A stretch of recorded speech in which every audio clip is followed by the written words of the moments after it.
Polska against Jakubowski and others. Yes, Mr. Kimball. Yes, may it please you, I appear on behalf of the appellants, Mr. Jakubowski, together with Ms. Chaleva. My learned friends, Mr. Buckingham, KC, and Mr. Garden appear on behalf of the respondents. There's an agreed timetable under which I will address you until midday, and then, with your permission, 15 minutes. There'll be 15 minutes from Ms. Chaleva on the travaux.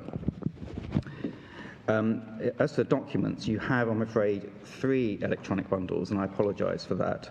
There's the main bundle, and then there are 2 supplementary bundles, and they are not, I'm afraid, consecutively numbered. So I will refer to the main bundle as MB, and then give the page reference, and then for the first supplementary bundle, SB1, and the second supplementary bundle, SB2. Yep. There's a key documents bundle, which I think you may have in hard copy, but those key documents are all in the electronic bundle, and I propose to refer only to the electronic bundle. There are 2 paper documents which I would like to hand up to you. First of all is an A3 version of what you have at the back of page 49 in the second supplementary bundle. That is a document that's been prepared by the juniors on both sides, which is an agreed position on Appendix D to our case. So Appendix D to our case sets out an answer to the court's question about what is the position in the other jurisdictions. Our position remains as set out in Appendix D, but the parties have agreed to disagree on certain things, and the A3 versions of that means it's illegible. So you can see the colour coding. Green is for the narrow jurisdictions, the orange is for the wide jurisdictions, and then there's the grey, unclear jurisdictions. And you have the explanation as to the countries such as France and Belgium where the parties disagree. The second thing is I prepared a speaking note for my submissions, which I propose to hand up. My learned friends, of course, already have a copy, but it contains page references and lists to prevent you having to take copious notes. I propose to take the agreed statements of facts and issues as read. The appellant's case also summarises the relevant factual background on 2 sides of A4, and that's at MB 64 to 65. And I understand that summary of the factual background is uncontroversial. There's one minor correction to the statement of facts. The date given in paragraph 16 is wrong. That's the date on which the second claimant, Gallagher, paid HMRC the excise duty. It reads currently for November 2019. It should be 11 April 2019. Someone misread an American format date.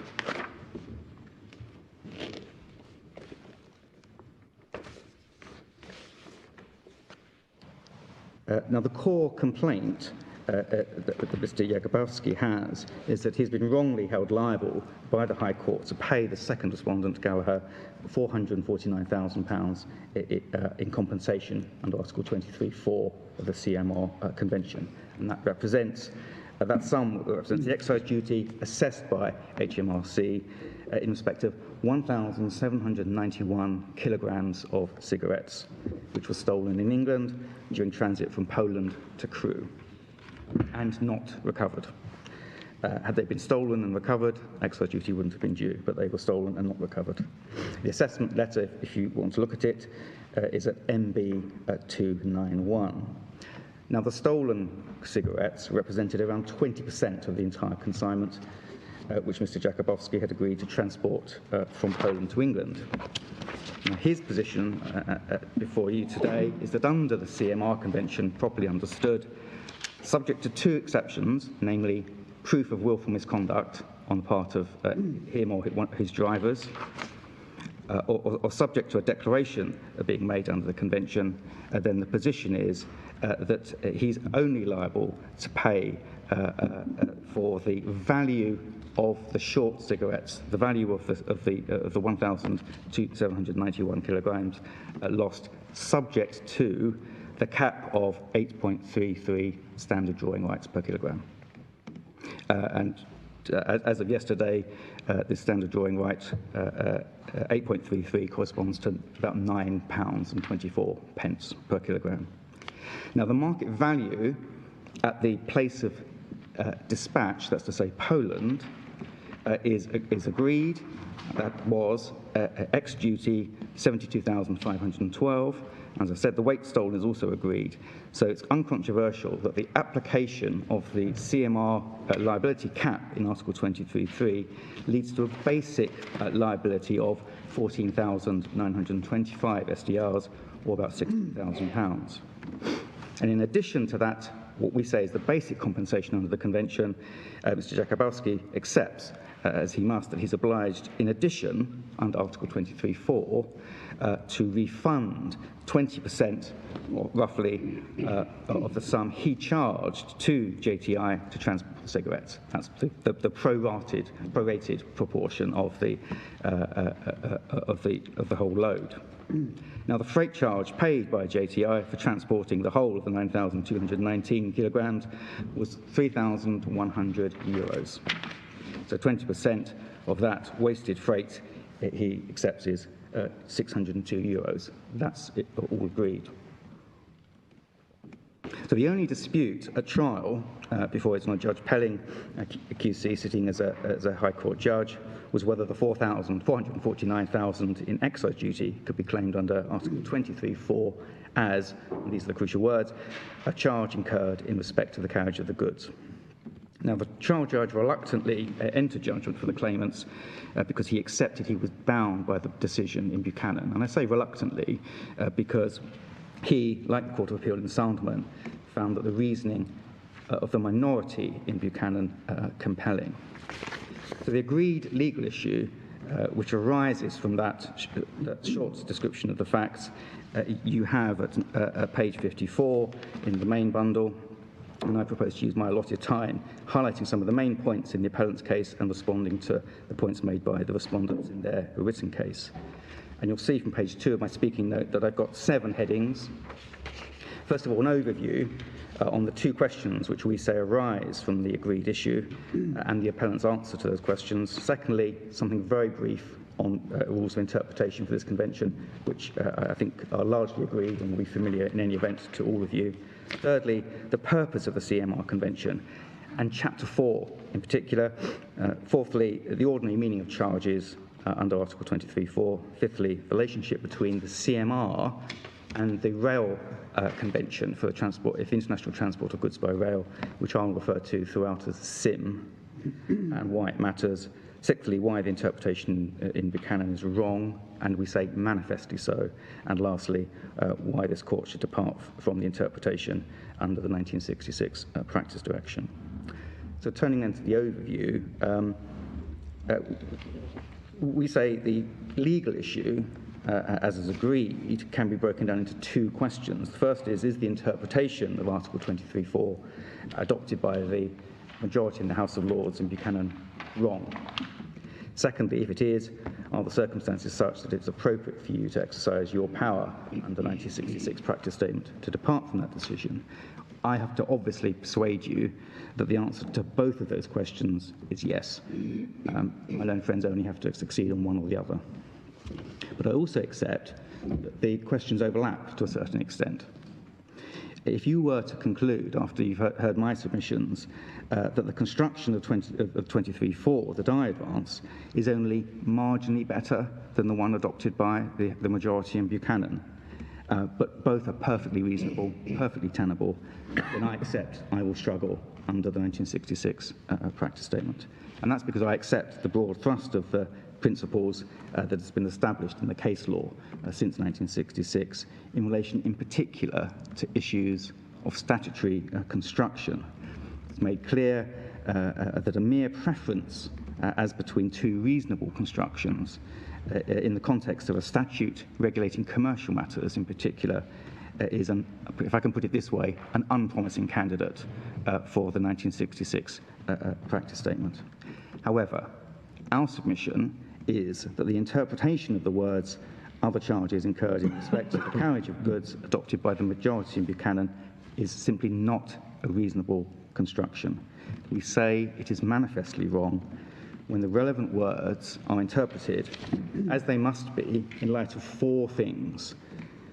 First of all, the structure and the aim of Article 23 within the context of Chapter 4 of the CMR. Secondly, in light of the exclusion, we say, of the general right to consequential losses for claims for total or partial loss of goods under the CMR. Thirdly, the other references to charges in the CMR itself, and in particular in Article 6.1i. And fourthly, in light of the drafting history of Article 23.4, and in particular the adoption of the equivalent provision from the SIM as the model for it. We submit that the interpretation adopted in Buchanan disrupts the balance of interests that was struck in the CMR between, on the one hand, the cargo interests, that's to say the senders and receivers and their insurers on the one hand, and then the carriers and their insurers on the other. And we submit you're not required, as much as you might like to take yourselves back to the heady days of 1977, but rather you need to look at the matter now in light of all that's happened and been said about the case in the 45 or so years since then.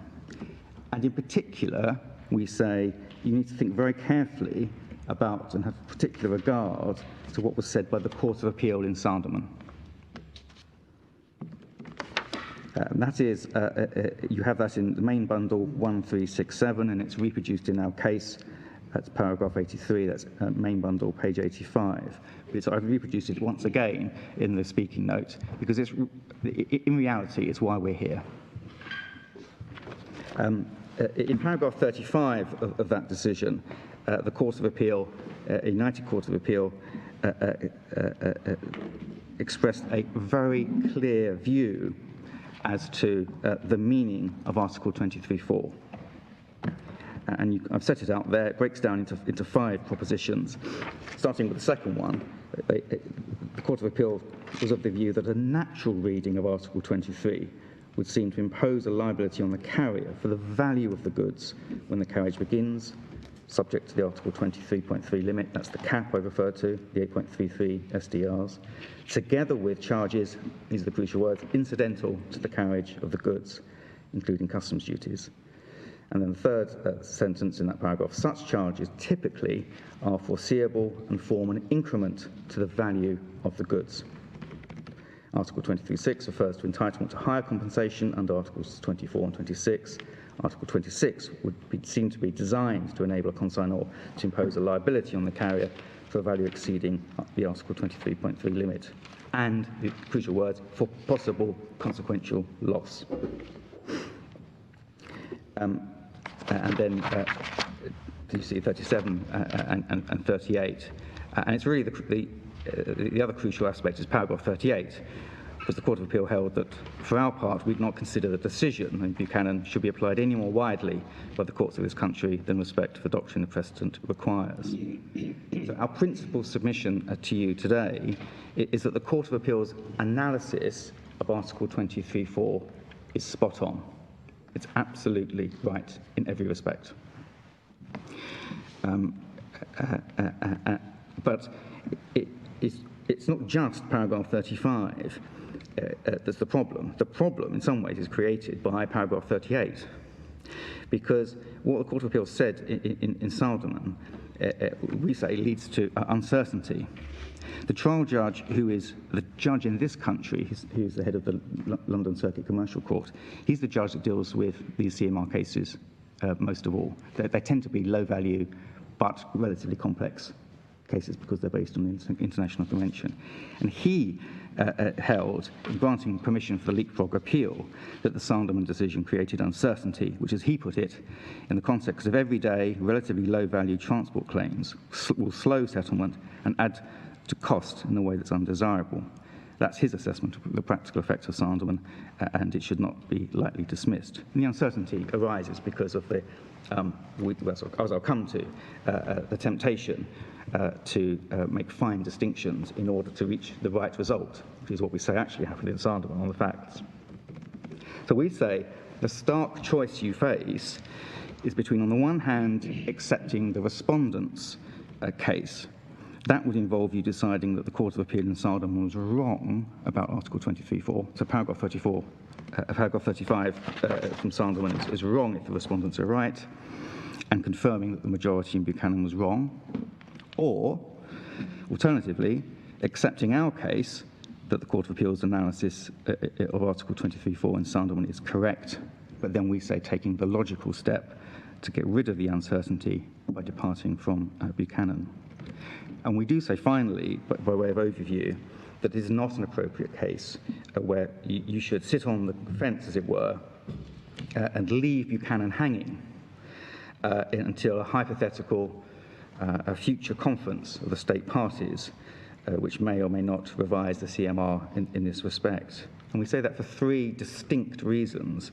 First of all, it would leave the first instance courts in the United Kingdom in an uncertain and uncomfortable position, because they have to apply both the ratio of Buchanan on the one hand, and at the same time distinguish, wherever possible, it in accordance with the judgment of the Court of Appeal in Sanderman.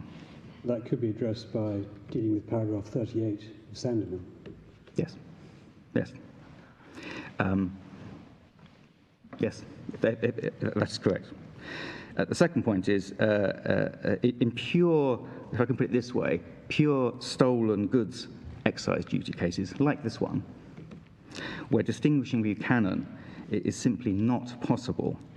Leaving it in place creates, we say, real injustice to carriers because it exposes them to claims which are many times the CMR limit and compensation without, this is the crucial bit, without willful misconduct being proved or a declaration being made in accordance with Article 24 and 26. And thirdly, we say that the decisions of this court on the interpretation of international treaties are accorded great weight in other jurisdictions.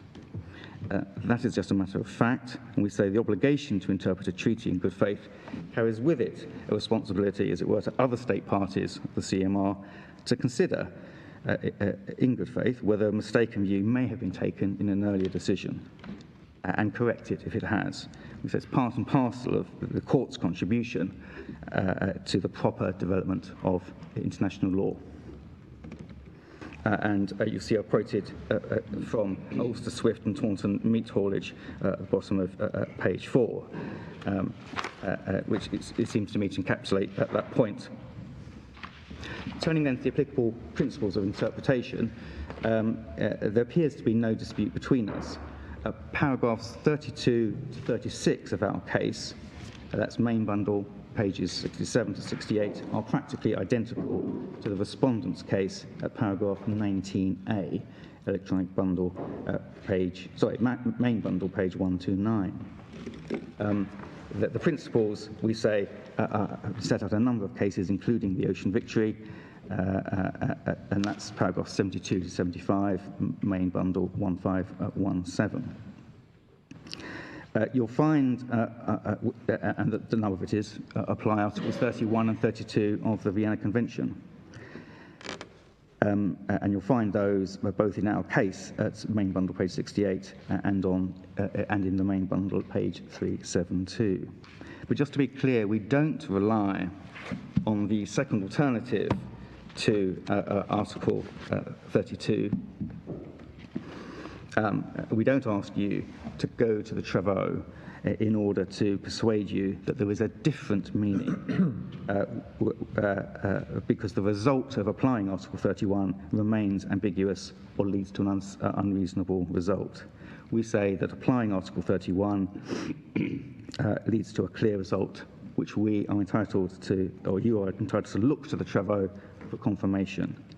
So we don't say that you're looking for a bullseye in the sense used by Lord Steyn in the GNS NK, main bundle 1325, i.e. as a sort of tiebreaker between two truly feasible interpretations. So just to be clear, although Ms. Chile will be addressing you on what we take as a matter of substance from the travaux, the reason why we ask you to look at the travaux at all is just for three relatively mundane reasons. First of all, to explain the history, origin and purpose of Article 23.4, to confirm what we say is the ordinary meaning of the words used in Article 23.4, and thirdly, to show that the assumptions made by the majority in Buchanan about what the drafters of the Convention must have had in mind were in fact wrong. And we've given you the references as to why we say each of those three reasons for going to the travaux ought to be uncontroversial. And as I say, I don't need to take you to those because, as I understand it, that principle isn't in dispute between us. Turning then to the object and purpose of the CMR, the overall object and purpose is set out in the preamble, and that is at page 309. It's worth looking that up because, for some reason, that particular provision wasn't taken over into the UK statute incorporating the CMR. What it refers to, if you in the preamble, it refers to the contracting parties having recognised the desirability of standardising the conditions governing the contract of international carriage of goods by road, particularly in respect of two things. One is the documents for carriage, that's the consignment note, and secondly, to the carrier's liability. So we say that the overall aim of the CMR was to create a uniform regime to facilitate trade, achieve greater commercial certainty, and to enable insurance of the parties' respective risks and liabilities. That's what we say in paragraph 37 of our case, main bundle, page 69. I don't understand that to be in dispute. Now, Chapter 4 of the CMR is the liability and compensation regime. And that, you'll find, begins at page 314 in the main bundle.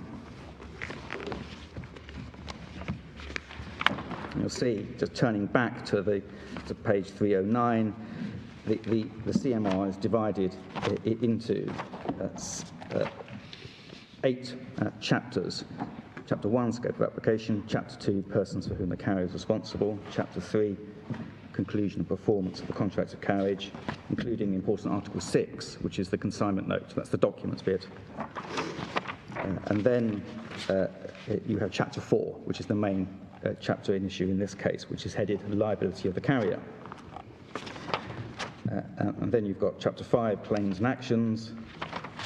Chapter 6, provisions related to carriage performed by successive carriers, i.e. subcontracted carriers. Then nullity of certain stipulations contrary to the convention, and then the final provisions. So that's the broad structure. Returning to Chapter 4, the purpose of Chapter 4, it was to create a uniform liability and compensation regime, which was intended to replace national law rules on liability and assessment of damages. So where do you get that from? Well, if one just looks at the structure of Chapter 4, it's headed liability of the carrier, and then creates, in Article 23 and following, a regime for compensation. You say it's intended to be a complete contractual regime? Yeah. And for example, just jumping ahead, Article 23.1, compensation, fourth line, shall be calculated. The form of calculation under Article 23 is not an option, it's not a prima facie, it's how it has to be done. And then Article 23.6, higher compensation may only, emphasise only, be claimed when the value of the goods or special interest in delivery has been declared in accordance with Articles 24 and 26. And as I said, I don't understand it to be in dispute that the aim of the CMR was to create such a uniform, complete regime. Now, the summary of the nature and effect of the articles in the CMR that are referred to in paragraphs 15 and 16 of the Respondents case is common ground. What we say is that in practical terms, as part of the overall balance that was struck, the cargo interests, this is page 6 in my speaking note, were given a number of benefits. First of all, they're given the benefit of presumed liability. So Article 17, you see the carrier shall be liable for total or partial loss of the goods and for damage between the time when he takes over the goods and the time of delivery, as well as for any delay in delivery. So total partial loss, damage, and delay. But there's no reference there to fault or negligence. It's a presumed liability. It's not strict liability because, as you can see in Article 17.2 and following, there are ways in which the carrier can relieve itself of liability. Secondly, there's a guaranteed choice of 3 jurisdictions in Article 31. There's protection from clauses which derogate from the Convention in Article 41, and then there's the opportunity to make declarations of special interest in delivery. See Articles 24 and 26. And both Articles 24 and 26 have the effect of increasing the compensation available in the event of something going wrong during carriage. So those are the benefits we say, very broadly speaking, in very broad brush terms, were given to the cargo interests. On the other side, the carriers were given a simple 3-stranded liability regime, as I've already said, delay, loss and damage, delay, loss of goods, and then damage to goods, regardless of whether the claim is put in contract or tort. See Article 28. Fixed limits on compensation, that's Articles 23, 23.5 and Article 25. That's the now 8.33 SDRs previously expressed in gold francs. And standardised rights of lien and contribution. So we say it was an overall integrated package, and in particular, Articles 23.1, 23.3, 4, 6, 24 and 26 were intended to be read and understood and work together. And that's why we say the Court of Appeal in Sanderman were correct to criticise the majority of the House of Lords for seeking to interpret Article 23.4 without taking into account the possibility of a sender making a declaration under Article 26 that he has a special interest in delivery. It's a precious cargo that will cause potential great losses if it doesn't arrive. Now, in this case, you're only concerned with the first set of claims, type of claim that's allowed under the Convention, which is a claim for total or partial loss of goods.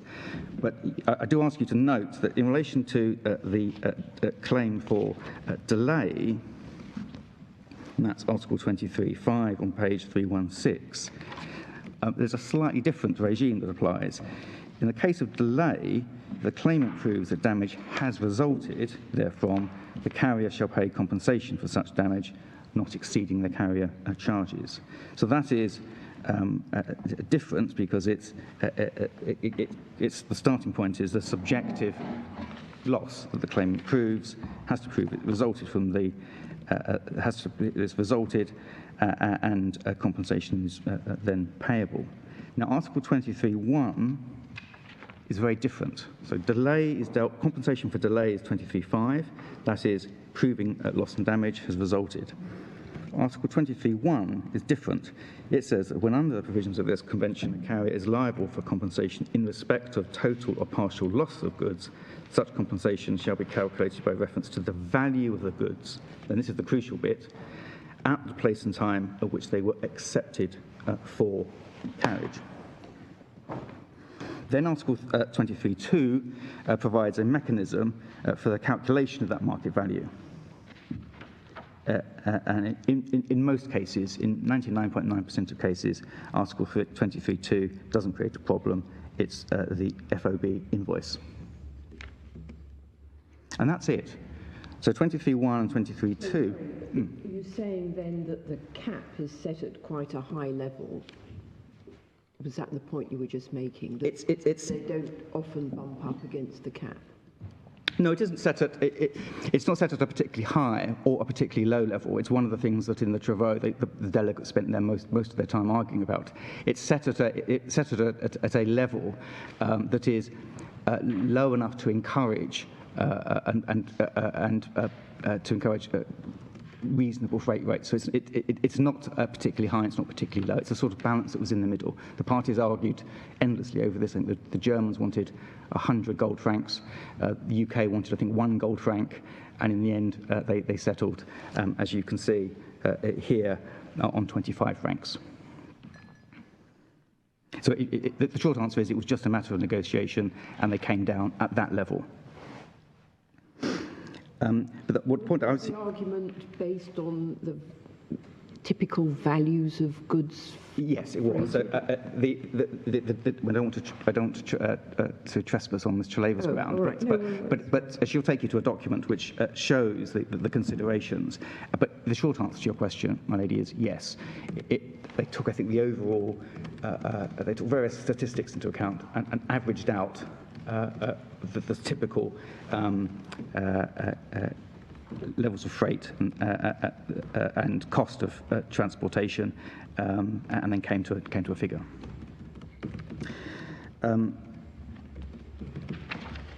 as I said, the cap on compensation, which was originally 25 francs per kilogram, now 8.33 SDRs, doesn't apply, importantly, where a declaration is made under Article 24. So if the sender has thinks, well, I'm not going to be covered by that cap, the carrier can make the sender can make a declaration of higher value, and that's then substituted. And it also doesn't apply where willful misconduct can be proved under Article 29. And then Article 23.4 concludes with the words, and no further damages shall be payable. So what's provided for in Article 23.4 is in addition. It's not a compensation, it's something else. What it is, in simple terms, is a refund of certain charges. There's no dispute about that. And the French and English words are identical. Refund is the English word, reimbursement is the French word. So in summary, we say the structure for claims for total and partial loss is as follows. Without proof of negligence, the sender or consignee is entitled to the dispatch value of the goods as compensation, that's to say the goods as handed over to the carrier, time and place, subject to a weight-based cap on compensation, plus a refund of certain charges, prorated in the case of partial loss, but, importantly, no further damages in the absence of proof of willful misconduct or a declaration of special interest. So that's the structure we say you find in Article 23. And we submit that under Article 23.4, there's no general right to consequential losses for claims of total or partial loss. I think the note says there is. The note says there is. Well, that's the danger of handing up a speaking note, which is, I should apologise, there are lots of typos. I wasn't intending to hand up a note, but it was a decision made at 2 o'clock in the morning. Word no. Yes, please. And you see I've cited Professor Clark's book. He's one of the 2 leading commentators in the UK on the CMR, and you have the citations there. And we submit he's right to say that 23.4, the intention is to exclude recovery of consequential loss, and instead it was intended to give that only for delay claims and for claims of total and partial loss and damage, which are exceptional, that is to say, where declaration has been made or proof of willful misconduct. And indeed, that's consistent with what the Court of Appeal in Sanderman say at paragraph 35. It is, I'm not sure whether it is helpful, I certainly find it helpful to contrast the position under the CMR, just to sort of a reality check, how does that compare with English common law? It's different in material respects. Obviously, as a matter of common law, the general measure of the plaintiff's damage in a contract of carriage case is sound, arrived value of cargo, less any costs which the claimant would have expended in carrying them there that have been saved. That's not in dispute, but you've got the references to Clark and Palmer, and C to Hay-Grisby Rules, Article 4, Rule 5b for carriage by sea. So you've got the general measure is sound derived value, plus consequential losses subject to meeting the familiar Hadley and Baxendale Lin 2 foreseeability test. Well, Hadley and Baxendale makes me think of Article 26. Hadley and Baxendale is a case where Pickfords are delivering the part for the mill. Yep. And it's the mill owner has an economic interest in the timeless delivery of the mill part, which one couldn't assume the carrier would be aware of. Exactly. Now, Article 26 enables the sender to fix the amount of special interest in delivery. Yes, precisely that. So is that meant to address? That's exactly the point, yes. That's exactly right. So what the CMR compensation regime does is replaces the basic measure of sound derived value of goods with the value of the goods at the point of handover and place of handover, and then it replaces a general right of consequential losses with a different regime, which is you only get those if you've either made a declaration of special interest under Article 26, in other words, you've made the carrier aware some extra losses could accrue to me, or alternatively, willful misconduct is proved. Now, how does the structure of Article, why have I bothered going through all this stuff? Is this right, that Article 24 is really dealing with an increased value of the goods, but it's only in respect of the intrinsic value of the goods, but Yes. Article 26 is dealing with consequential loss? Yes, Yeah. broadly, yes. I mean, you can see cases where you might, as a sender, want to use both. You could have a particularly precious cargo where you also, for example, an oil painting that you're going to put into an auction at a particular day. That might be intrinsically worth a lot more. It's quite light. So you want to say, well, the cap's no good for me, it's got to be increased. But also you might have a special interest because the carrier won't know that the reason why you're transporting the oil painting is because you've got the auction, best auction in the last 10 years, the type of painting that you're trying to sell. So there could be cases where they overlap, but broadly speaking, that is the difference. One is concerned with intrinsic value and the other is concerned with an interest in delivery, in other words, lost. So you say excise duty is Article 26? Yes. Special interest? Yes. So you're going to say that that just as in Hadley and Baxendale, the mill owner had a special interest in delivery of the consignment. Yes. Because it was economically vital to his business. You're going to say that there's an analogy, in fact, you're going to say that Article 26 covers excise duty. Yes, because what we're saying is that the CMR regime is set up to cover, if I can put it this way, bog standard, normal goods where there's no special interest in delivery, and everyone knows that there is a limit on the weight. One of the things that's in every CMR note is the weight, so everyone can see it's involved in the transportation. There's the weight. Multiply it by 8.33 SDRs, you know what the limit is of liability if something goes wrong. So if you are a sender and you look at the calculation, and you say, well, that's not going to be enough, because if these things go missing, I'm going to suffer consequential loss of a particular type, then the answer under the convention is to make a declaration. So how does the structure of Article 23, why have I been bothering you with this, help to determine the scope of Article 23.4? Well, we say there's an obvious connection between the compensation rule under Article 23.1 and the charges that are supposed to be refunded under Article 23.4. And we say the connection is this, that the sums to be refunded represent the costs of getting the goods from the place of dispatch to the intended place of delivery. And these costs, as the Court of Appeal in Sandoval correctly pointed out, would typically contribute to an increase in value of the goods at the intended place of delivery compared to their value at the point of dispatch. And they fall to be refunded under Article 23.4 in the case of total loss because they have self-evidently been wasted.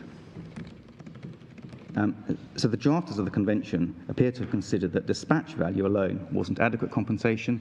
So you get the loss of the value of the goods as they were when they were handed to the carrier, plus any wasted costs of the carriage. So we say it's a logical consequence. The existence of Article 23 is the logical consequence of choosing the dispatch value rather than the sound arrived value as a basic measure of compensation under the CMR. So if the CMR had taken, as the Hague-Visby rules do, the sound arrived value of cargo, there'd be no need for any refund of freight or other charges because they would be included within that sound arrived value. And that is... The argument just put to me is it's circular, isn't it? You're saying Article 20, excise duty has to fall under Article 26 because there's a cap on compensation under Article 23. But the cap doesn't include the amounts recoverable under Article 23(4). So your argument amounts to, because excise duty doesn't fall under 23(4), it must fall under 26. But no, I agree that the premise is yes, that is clearly circular. This part of the argument is simply to say, look at the structure of Article 23. When you're asking yourself, what is the meaning of other charges incurred in connection with the carriage of the goods? We say there's a pretty good clue to what the overall, without even looking at the individual words yet, just looking at the scope, what is it seeking to delineate? And we are saying that the Court of Appeal in Sandham were right to say that what it delineates is the costs of getting the goods from the place of handover to the place of destination. And they ought to, and the drafters of the convention made those refundable because otherwise the sender would only get the basic measure, which is the Article 23(1) measure, which is the value at the point of dispatch.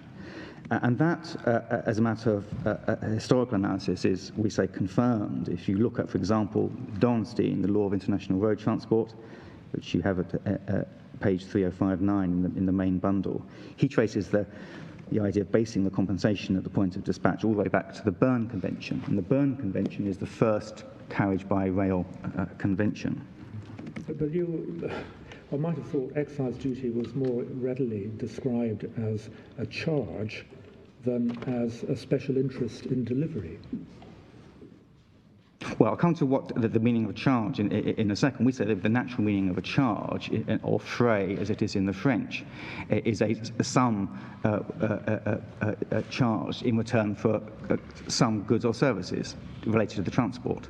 So there's a simple answer as to why this appeal must succeed as a matter of analysis of the words, which is if excise duty is not a charge, because a charge in the context of Article 23(4) is something which is paid in return for some transport-related service, packing, inspection, veterinary certificates, police escort, all those possible carriage transport-related charges, then there is no way in which excise duty could possibly fall within it.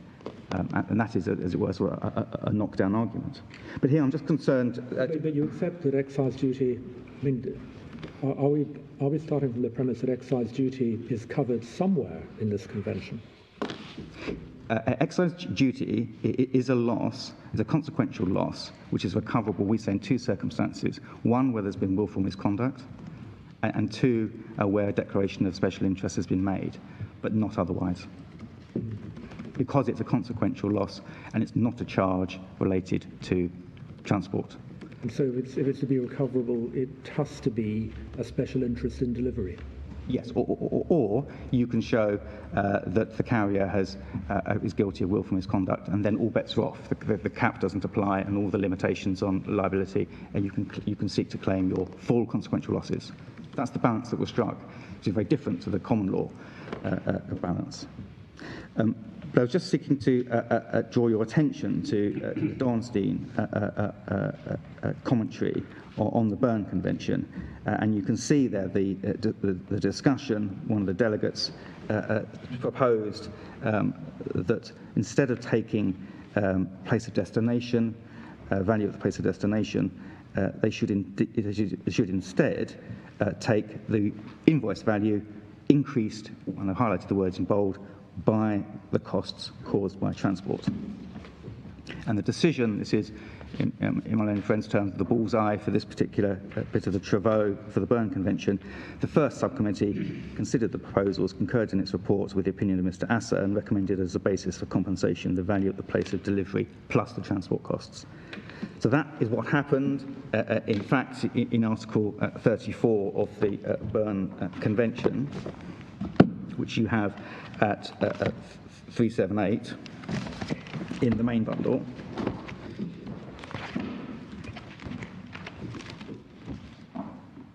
And if you just turn it up, you can see Article 34 says that if compensation is to be paid by the railway for total loss or partial loss of the goods, it's the common merchantable value, or the absence thereof, the common value which goods of the same kind and quantity had at the place of dispatch at the time when the goods were accepted for carriage will be compensated. So that's exactly the same as you have under the CMR. And then you have the words, in addition, reimbursement will be made of any customs duties and other costs, as well as freight that might have already been paid. And that is a Berne Convention decision which goes all the way through, we say, to the SIM of today, SIM 99, and the CMR.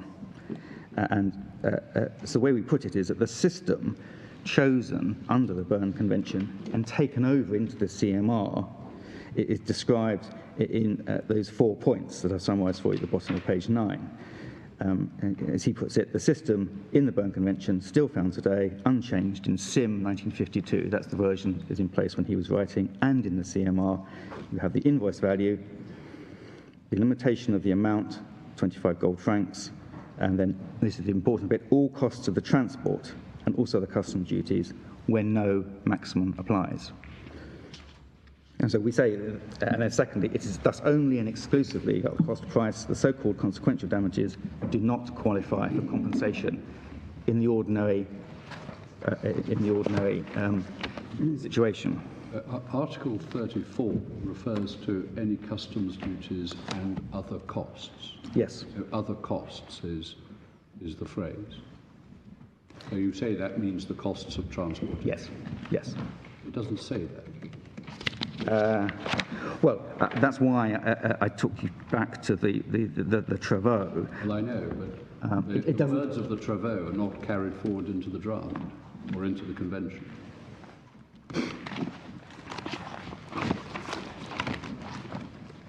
It doesn't say transport costs. No, that's true. It doesn't in the Berne Convention. But I'll take you to the SIM, where it does use that. It does use that phrase, transport costs. Okay. But we say that's what it meant. And we invite you to look at the summary of the drafting history of the CMR, and that's in page 100 of the main bundle.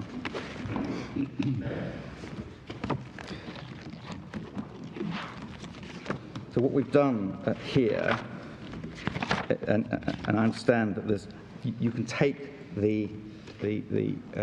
what's reproduced here as common ground. There's no dispute that something's been misquoted or there's another section which is relevant.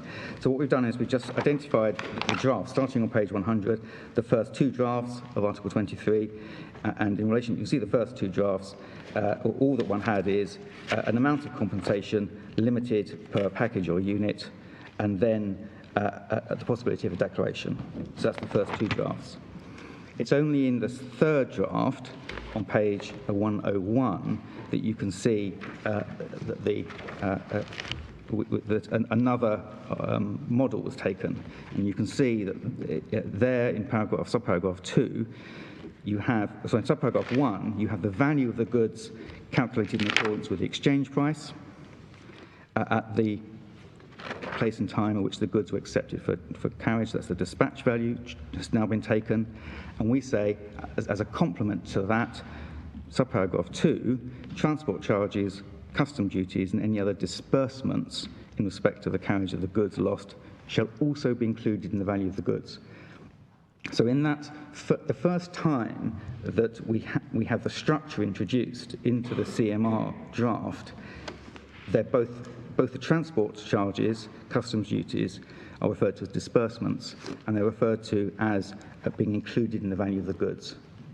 So that is, we say, fairly strong evidence to support the proposition that the type of charges to be refunded, as the Court of Appeal said in Sanderman, the sorts of charges that would tend in the usual case to increase the value of goods by the time it gets to the point at the destination.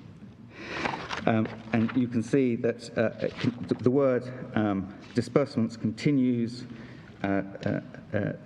What changes in drafts 5 and 6 is that instead of it being incorporated in the value of the goods, you see there's a change to shall be refunded. We say that makes no difference. It's the same thing in substance. And then disbursements changes to expenses. But otherwise, you end up with, at the end, with the provision that we have today on page 111, which is, in addition, carriage charges, customs duties and other charges in respect to the carriage of goods shall be refunded, but no further damages shall be payable.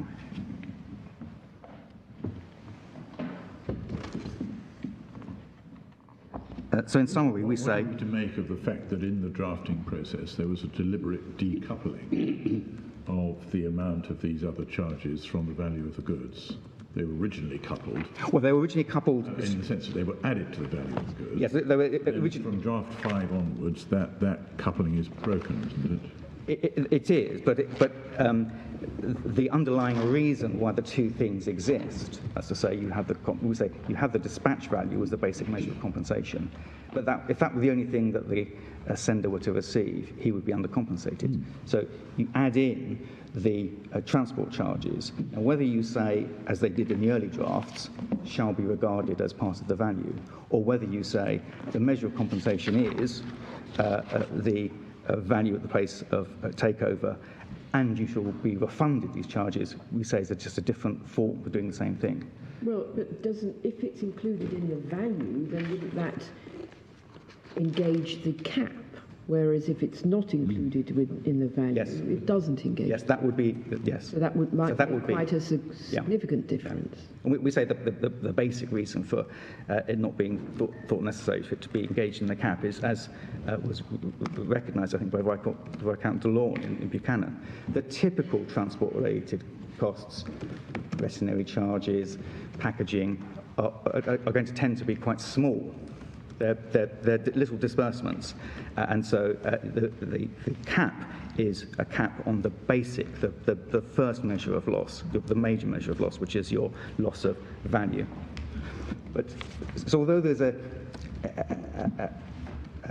as my Lord Briggs has put it, a decoupling, we would say it's a reformulation of the words, but the substance has remained the same. So instead of the charges being regarded as part of the value, they are refunded, but looked at in the context of the history of the provision and its basis in the Berne Convention, it is the same thing. It's it's a response to the fact that instead of arrived value, dispatch value has been chosen. I mean, you say the basis in the Berne Convention, but this drafting history suggests that the Berne Convention wasn't directly used as the model for the CMR in the early draft. That's right. So by the time the CMR, that's absolutely right, by the time that the CMR convention happens and they're drafting, the Berne Convention has been replaced by SIM 33, which I'll take you to in a second. So the reason for taking you to the Berne Convention was just to establish the historical connection between the choice in principle of dispatch value as the main measure of compensation and transport costs, those two things being, we say, two sides of one coin. It's the compensation that the sender is entitled to for the lost goods. By the time we get to the CMR Convention itself, the Berne Convention has been replaced by CIM 1933, which I'll take you to in a second. But just wanted to draw your attention to the summary of what we say you get from the drafting history and the structure of Article 23. It's on page 10. as to the link between the two, of the transport charges to be refunded and the basic measure of loss. And the support for that view you can find in Palmer on bailment 2470, where he says, Article 23.4, it's submitted they should be treated as covering the charges and expenses which the sender has paid either to the carrier or third parties, of which has become liable in order to have the goods carried.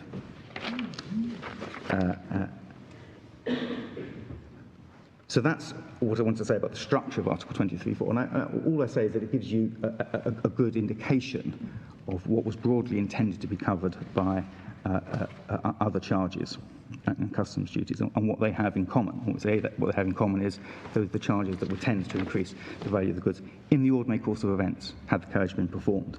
And if it is performed but misperformed, they're wasted. But I now want to just go into the ordinary meaning of charges in the context of the rest of the CMR, and I do that for the reason given by Lord Mance in BAT, which is another excise duty CMR case, where he observed, self-evident, I would submit, that the CMR has to be conceived as a whole. It can't be read as a series of sequential provisions, each unconscious of what was to follow. And we would say, in relation to Article 23.4, of what has gone before. The way you put it, halfway down page 10 of the speaking note, is a class of charges, oblique expenses, oblique disbursements.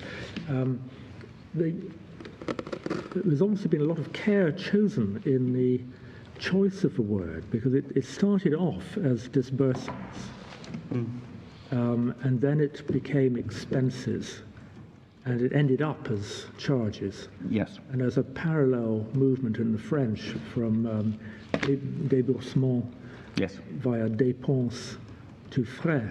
Yes. So the earlier, there's something behind this, obviously. There is, but there is. But what we say they all have in common, that's why I put the oblique strokes, is that charges, expenses, and disbursements are all ways of referring to the costs of transport, the costs of getting the goods that have been lost from the point of handover to the point of destination, and that's the thing that you're entitled to be refunded. So you're undoubtedly right that the drafters of the convention, the delegates, have moved and chosen, have gone from disbursements to charge. But we say, for the purposes of this appeal, that is not a significant move, because you can see what they all have in common, which is that they are all transport-related costs. So turning to Article 23.4 itself and the ordinary meaning of the words, we understand there's no dispute about carriage charge. That's the freight charge, that's in French the prix de transport. And there's no difficulty with customs duties. Everyone knows what a customs duty is. And we say there should be not too much difficulty with other charges in respect of carriage either, because of Article 6.1i, which you have at page 310 in the main bundle. So 6.1i deals with what should be in the consignment note, and it should contain a number of particulars. And at 6.1i, it should contain the following: charges relating to the carriage charges, supplementary charges, customs duties, and other charges incurred from making the contract to the time of delivery. That's what's got to be in the consignment note. And why is that?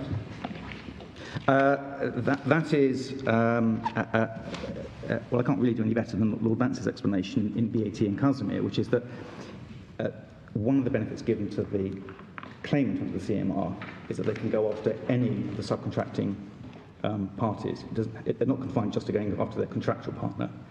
So the CMR note is intended to travel with the goods, and its terms are intended to bind all the subcontractors. And so the subcontractors, the successive carriers, need to know what has been agreed and what charges have been are to be collected, we say. And the way it's put in 6.1i is charges relating to the carriage. Yes. And in the The French, it's les frais afférents au transport. Yeah. Now, those are obviously different expressions from the ones used in Article 23.4. Yes, I mean, there is a slight difference in language, but the core of commonality between the two is that you have carriage charges, supplementary charges, you have carriage charges, customs duties, and other charges. Now, it's right that in Article 6.1 it's related to carriage, whereas in Article 23.2 it's incurred in respect of the carriage.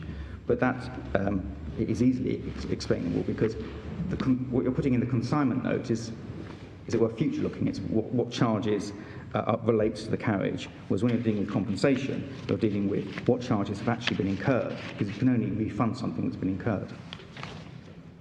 So looking at the last sentence of Article 5.1 on 310, it seems that the expectation is that the carrier will draw up the consignment note. Yes.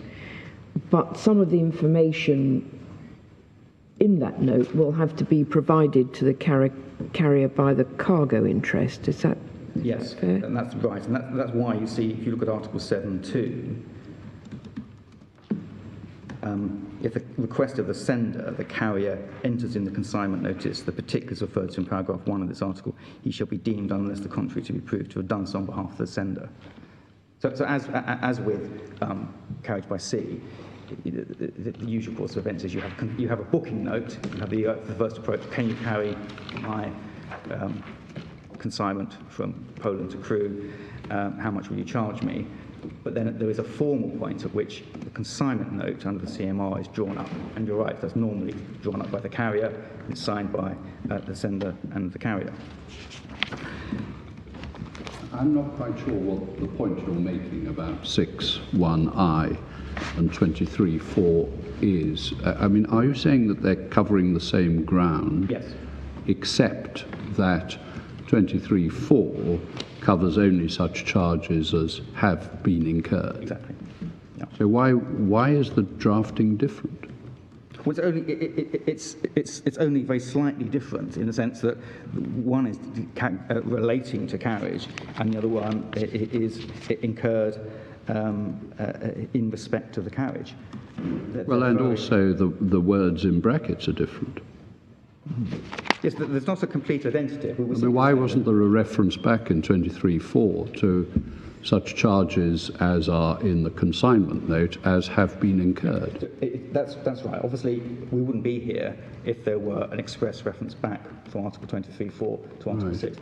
All I'm making is a relatively modest submission, which is that some assistance is gained in trying to understand what might be covered in Article 23.4 by looking back at the other place in the Convention where the same trilogy of words appears, that's to say, carriage, charges, customs duties, and other charges.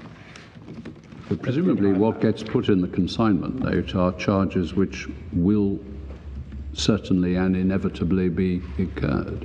Yes. So are you saying that so far as 23.4 is concerned, unless it's certain at the start of the journey, it can't be recovered under 23.4? I can't go that far because that would have required an express cross-reference, an express provision. So what is then that rather weakens the link, doesn't it, between the two provisions? Of course, it does rather weaken the link, but there's the sort of glass half full, and then there's the glass half empty. Looking at it from the point of view half empty, you're quite right that it doesn't go as far as perhaps one would have thought. But the draft of the Convention decided not to limit the recovery of charges to those which have been declared on the consignment note. That is true. But if your task is to construe Article 23.4, there's a trilogy that's presented to you in Article 23.4, and in reliance on Lord Mance's observations in BAT and Casimir, I'm simply saying it may assist you to look back at Article 6 to see. And, as my Lord Reid has observed, the language in the French version is different as well in all respects. Naturally, because the words are different. We don't have incurred from the making of the contract to the time of delivery, for instance. Yes, so that they're different in both the English and the French between Article 20. But there's no magic in the French. All right. Well, I wonder, the difference strikes me as being more evident. 6.1 in the English is relating to the carriage, and 23.4 is in respect of the carriage. It's not a very striking difference. No. In the French, afférent au transport is compared with à l'occasion du transport. Yeah. Now there is a more significant difference there. Afférent in English might be pertaining to. I mean, there's quite a close sense of attachment between the charge and the transport. Whereas, was it frais à l'occasion du transport is more, well, on the occasion of, it's quite a good translation of à l'occasion de, or in connection. In connection with, or for the purposes of, yeah. It's a broader phrase. I think it has a broader sense than afférent has. Yes, I mean, I don't have any difficulty in accepting that, first of all, there are differences in language that plainly are, and there's a slightly wider meaning to 23.4. But as I say, it's a fairly modest submission to say, when you're looking at a convention and you're trying to work out the meaning of one particular bit of it, it is potentially instructive just to see where that same trilogy has occurred before. But can I turn to what I say? Well, just to give you a reference, the connection between Article 6.1i and Article 23.4 was accepted in one case in the Antwerp Commercial Court, and you have that at Supplementary Bundle 1 at 322. So what we say is that you can only claim a refund of a charge if it's at least capable of valid entry on the note under section 1.1. So to take a practical example, we say you couldn't enter in the charges boxes under Article 6.1.1 the words "my lost profit if this machine is lost," estimated 100,000, or we say you couldn't put on that box the potential exposure to excise duty if the goods are stolen in country A, B, or C, estimated at X, Y, and Z, because the carrier we submit object and say, well, that's not a transport-related charge in any sense, either the wider or the narrower sense. Those are, by their nature, potential consequential losses, and if you want to protect yourself against those, you need to make a declaration under Article 24 or 26 and insert that declaration in the consignment note pursuant to Article 6.2d. So declarations are, of course, included in the consignment note.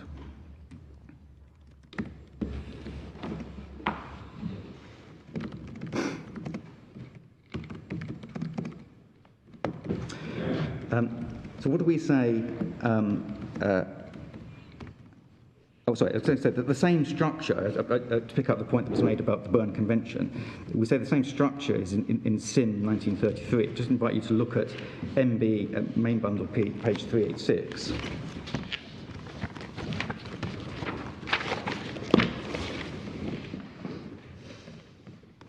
So this is the SIN 1933. This is the version enforced at the time the CMR was drafted.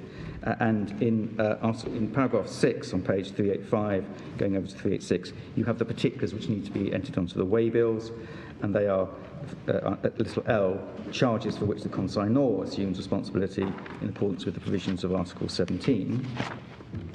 And then you have in Article 9.4 on page 390, no sums shall be collected on behalf of the railways over and above the transport charges and various subsidiary charges provided for in the tariffs, other than sums dispersed by them such as customs duties, octroi, and police charges. And then in Article 17, you have paragraph 1, page 396, charges in connection with the transport charge, proper subsidiary charges and other charges arising en route shall be paid either by the consignor or the consignee in accordance with the following provisions.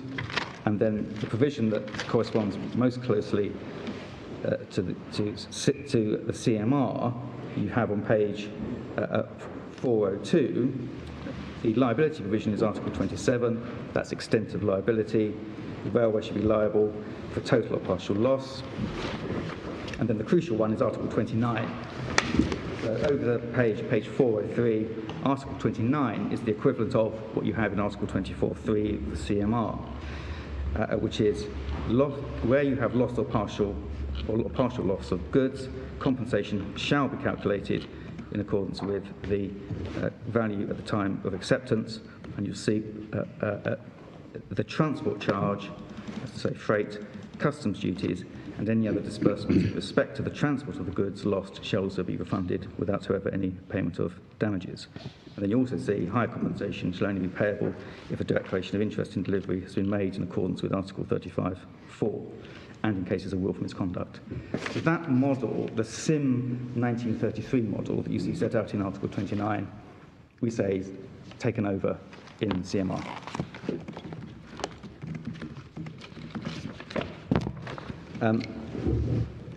As to the question, what do we then say is covered by other charges? It's not excise duty. We've given you some of the suggestions in Dorenstein, on page 13 of my note. They are forwarding agent costs, cost of import permits, cost of customs agent, cost of any police escort. And there are similar lists in Staub, which is the 2022 edition, his work on the CMR, and Chu. Now, the respondents rely on only one commentator, which is Professor Lerver. You get insurance costs, do you? Yes, insurance costs as well, yeah. You see there, and in Tune's list, you see costs are weighing, sealing, cash on delivery charges, carriage charges, import and export duties, the premium for transport insurance, but not the repair costs necessary to fix the damage to the goods in transit. So the respondents rely heavily on one remark in one commentary by Professor Lerver, which is that the charges incurred in respect of carriage also include the costs occasioned by an accident, reloading, valuation. And we submit that you ought to attach very little weight to that comment. First of all, Lerver, although it's been referred to in a number of cases, is not an official commentary. It's a mixture of his own recollection of negotiations, and it occurred over 20 years before it was written. This is the view he expressed in 1976. And as the commentary in Tune shows, there was some German case law which took the approach referred to by Professor Lerver, allowing claims for the cost of dealing with damage, such as reloading and surveying. But that was, certainly in the German-speaking world, quickly overtaken, certainly by 1980. Lerver's views on other articles in the CMR have been specifically disapproved of in other cases. The real point is that what he says there it is not based on any reference to the negotiations. It's an expression of his view, and we say it is wrong. Thank you. So what we say is that Professor Lerver's view, and it doesn't even actually go as far as to support the respondent's case. Professor Lerver doesn't say, oh, and it includes any excise duty or other similar taxes or charges that have been accrue. But we'd say that there's a almost complete uniformity of academic opinion as to the scope of Article 23(4), and Professor Lerver is an outlier.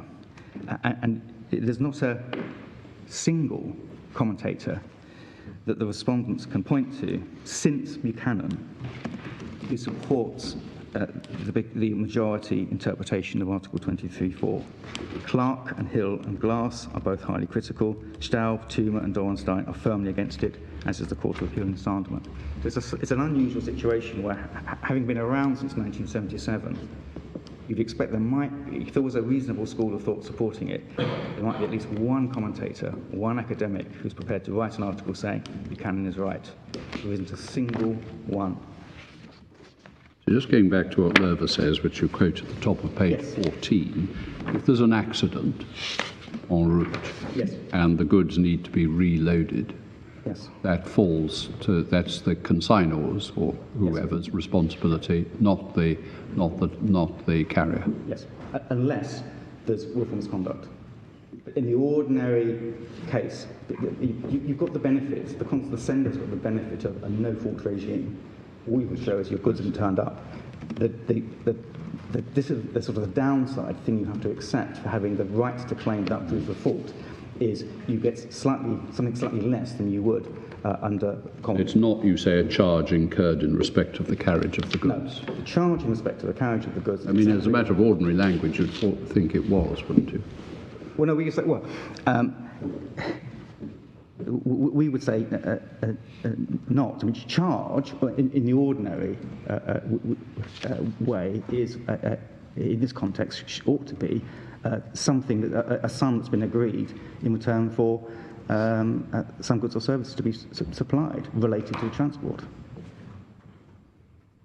I mean, it's only if you, this goes to the point that's made in Clark, that you only get to, it's only if you construe charges very widely to mean any financial burden or payment that you get to excise duty.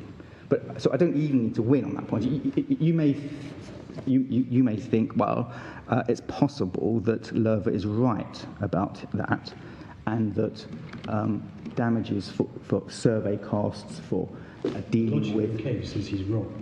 Cases he's wrong, but my point is that even if he's right on the narrow point about those sorts of damages, that doesn't go anywhere near as far as justifying the recovery of excise duty under Article 23.4.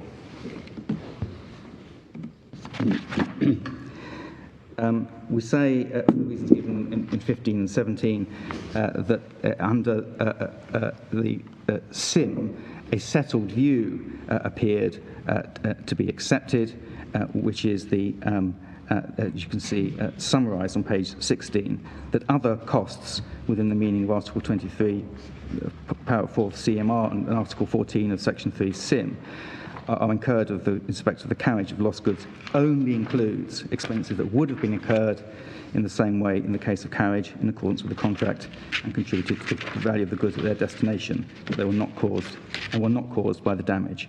So that is the interpretation that we say is the right one. It's established under the SIM, and it ought to be applied, we say, to the CMR, because the SIM is exactly the same model which was taken over. And in particular, there is a very clear German Supreme Court decision of 2003, which you have. The head note is at what I've just read out. It's at page 1809, and the reasons you have at 1817 to 1818, and you can see the four reasons given there. Namely, objective value, no compensation beyond this for consequential damages, which would include all consequential damages, including those that my Lord Richards has referred to. In the ordinary case, carriage means carriage contemplated by the contract and not miscarriage. I'm awfully sorry, where are you reading? Oh, sorry, page 16, the box at the bottom. That's the reasons for the Supreme Court decision. I see. The head note is just above, which is other costs. I see. It only includes expenses, and then the reasons are the four reasons given there, including the tax liability to not arise by transport, due to the fact that cigarettes were withdrawn. So we say that the interpretation adopted by the Court of Appeal in Sanderman and the minority in Buchanan coincides precisely with the accepted view of under SIM 1980. Now, there's a slight fly in the ointment about the SIM 99, which is the current version of the SIM, which is that it has some added words to it at the end. You have those at page 115 in the main bundle. And they are that, as you'll see on the right-hand side, which is SIM 99 as it is enforced in the UK, the words except excise duties for goods carried under a procedure suspending those duties have been added. That's added to SIM. So previously, all that SIM had, so all the previous versions, SIM 33, 52, etc., just had the carrier must in addition refund the carriage charge, customs duties already paid, and the other sums paid in relation to the carriage of goods are lost. Full stop. And they've added the words except. Now, there was one case which my learned friends rely on, which is an Italian case where the Italian court looks at that and says, well, if you use the word except, then it must be prima facie that they were thought to be included, and therefore held that excise duties were claimable under CMR Article 23(4). But we say that if you look at the reasons for adopting making that change in 1999, was simply to confirm what was already the established position under SIM 1980. And the decision, as you can see on page 17 of my note, was that excise duties must continue to be excluded from the carrier's obligation to refund. There must have been some doubt about it. There was, and if you look at the there was, and if you look at the OTIF bulletins, they do say that they have questions have been sent to them about this, and that there are doubts have been raised. But they cite, they say it's absolutely clear in their mind that's the intergovernmental body, OTIF, for administering the convention. And they cite a particularly helpful article by Dr. Carl Kernel, which was published in 1987. You've got that at 2584, 2589. And he explains the background and interpretation of the provision in SIM. But you're right, there was some doubt, but the purpose was to put it beyond doubt. Mr. Kimball, are you or Ms. Jaleva going to deal with the departure from with the practice statement? Yes. Well, which of you? I am. You are? Yes. I've just been looking ahead. Are you going to deal with the problem of retrospectivity? That is, if we were to hold that Buchanan was wrong, it would always have been wrong, yes, and countless settlements will have been made under which the carrier will have paid the excise duty or refunded the yes, excise duty, yeah, under a mistake of law. Yes, that is one of the factors that you'll need to bear in mind. Yes. But it's only one of the factors. It's not a. I appreciate that, but at the moment, I'm not sure I've seen where in your speaking notes you deal with that problem. Well, perhaps. If you do, don't worry, get to it whenever Well, perhaps I'm just anxious to lay it down as a quite. of something that troubles me quite a bit. That's very helpful, thank you. It might be that the best time to deal with it is in reply. So that is all I have to say about SIM. You've got a wide interpretation by the majority in Buchanan is wrong. I've set those out. You've already got that really from the case. But we do say that the ratios are difficult to identify. It does seem to be the three things. Charges, according to the majority in Buchanan, mean financial liability or any financial burden, rather than the payment for transport-related goods or services. And in respect of, it was interpreted very widely to mean in consequence of, and finally carriage, it seems was intended to or understood to mean miscarriage. Rather than what we say, which is the performance of the contract as envisaged, giving rise to wasted costs. I've set out 6 reasons, or 6 respects in which we say the House of Lords went wrong there, and that they largely, not for their own fault, but because the points weren't raised with them. And those are the 6 points at the top of page 19. And we say 10 reasons why on page 19 it is indeed wrong. But I draw particular attention to the top of page 20, which is Professor Clark's objections to the broad view, which we say are justified objections to the broad view adopted by the House of Lords. And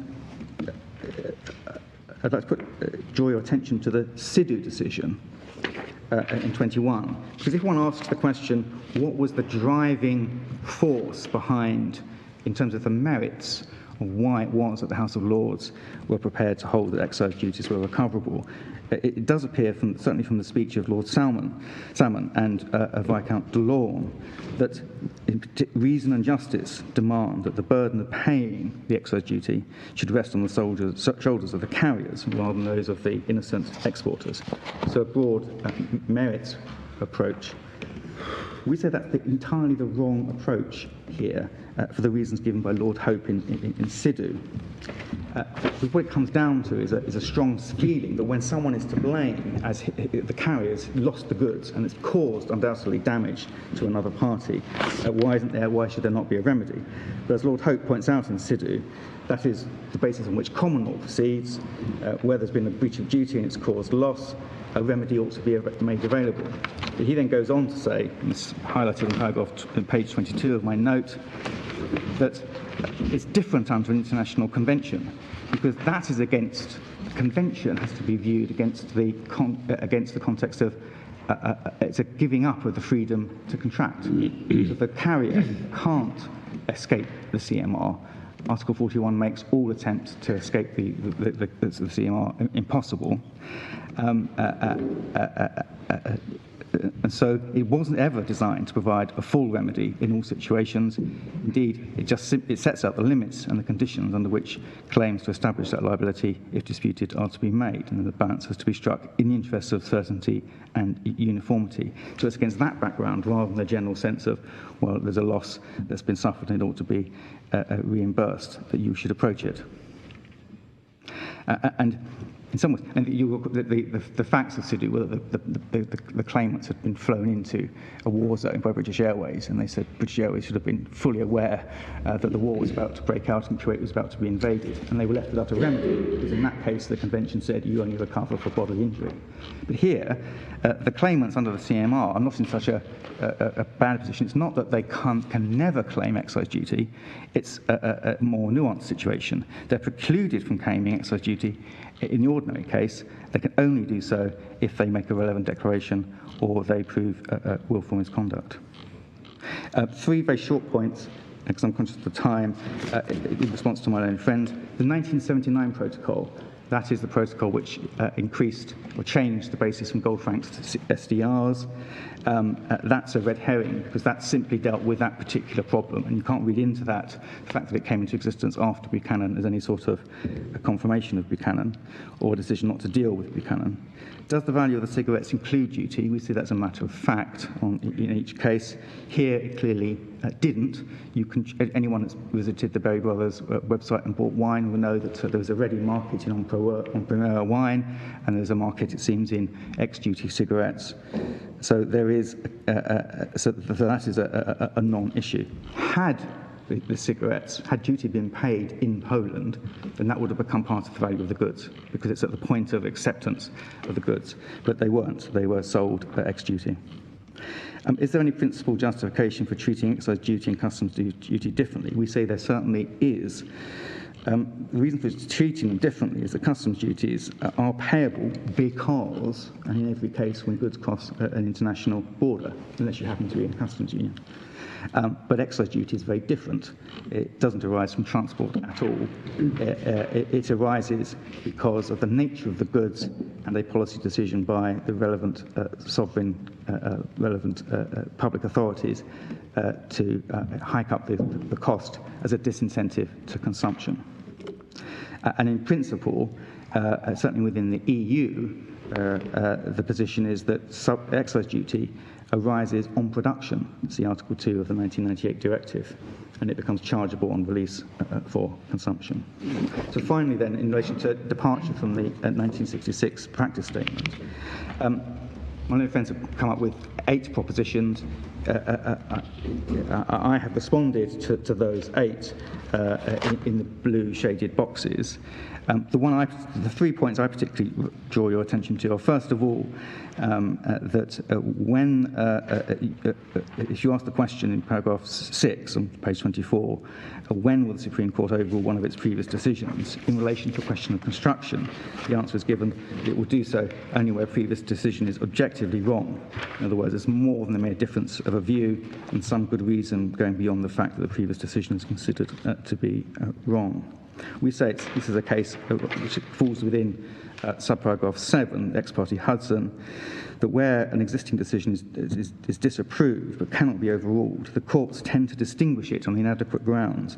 This is bound to lead to uncertainty, for no one in advance can say whether a particular case the court will or will not feel bound to follow the old unsatisfactory decision. On balance, it seems that overruling such a decision will promote and not impair the certainty of the law. And we say, thirdly, that this is a case which has some echoes of the decision in Peninsula Securities of 2020, which I've set out in subparagraph 9 on page 25.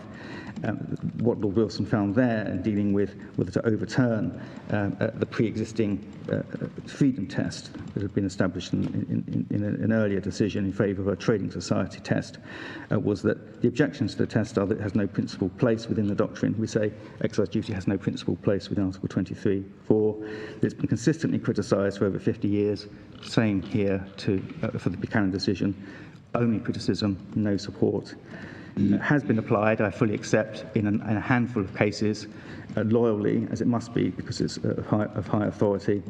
But in effect, it's been limping along. I say that since the Court of Appeal decision in Sanderman, the Buchanan decision has been severely damaged, and it's difficult to know how any individual court will deal with it.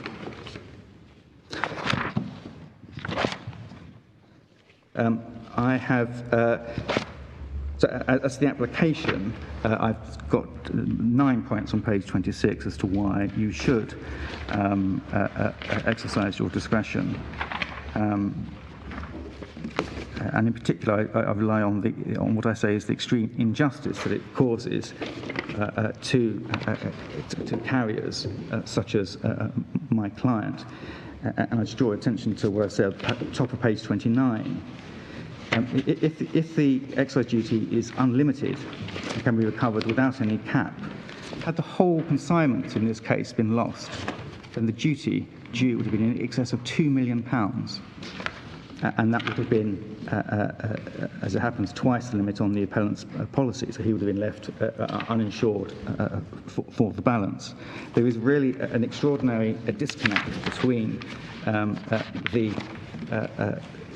value of a cap in a case like this and the sums being claimed. It's 27 times the sum of compensation that would be due if the cap applied.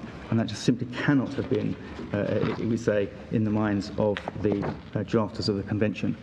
For the ordinary case, I emphasise, for the ordinary case, i.e. no wilful misconduct and no declaration.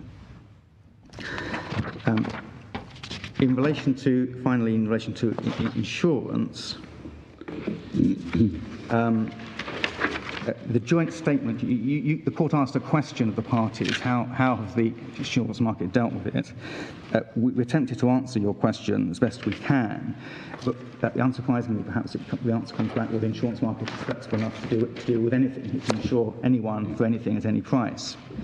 But we do say that here, the sums involved in excise duty do risk uninsurability on the carrier side and disproportionate expense. I've drawn your attention to the article by Cornett making that point. And if you were to adopt the interpretation we propose, then carriers would simply not have to insure at all for excise duty. It would fall on the side of the senders, except for willful misconduct or declaration. And I do draw your attention. How would that work if you're going through different countries which have different interpretations of the convention? Would the carriers still not have to cover the insurance costs? It would depend on the individual route. I mean, if you're travelling through the countries that exclude excise duty, there's no problem. If you're doing carriage from Poland to Germany, or Poland, Germany, Netherlands, or even to here, if you accept my submissions, then there won't be any need.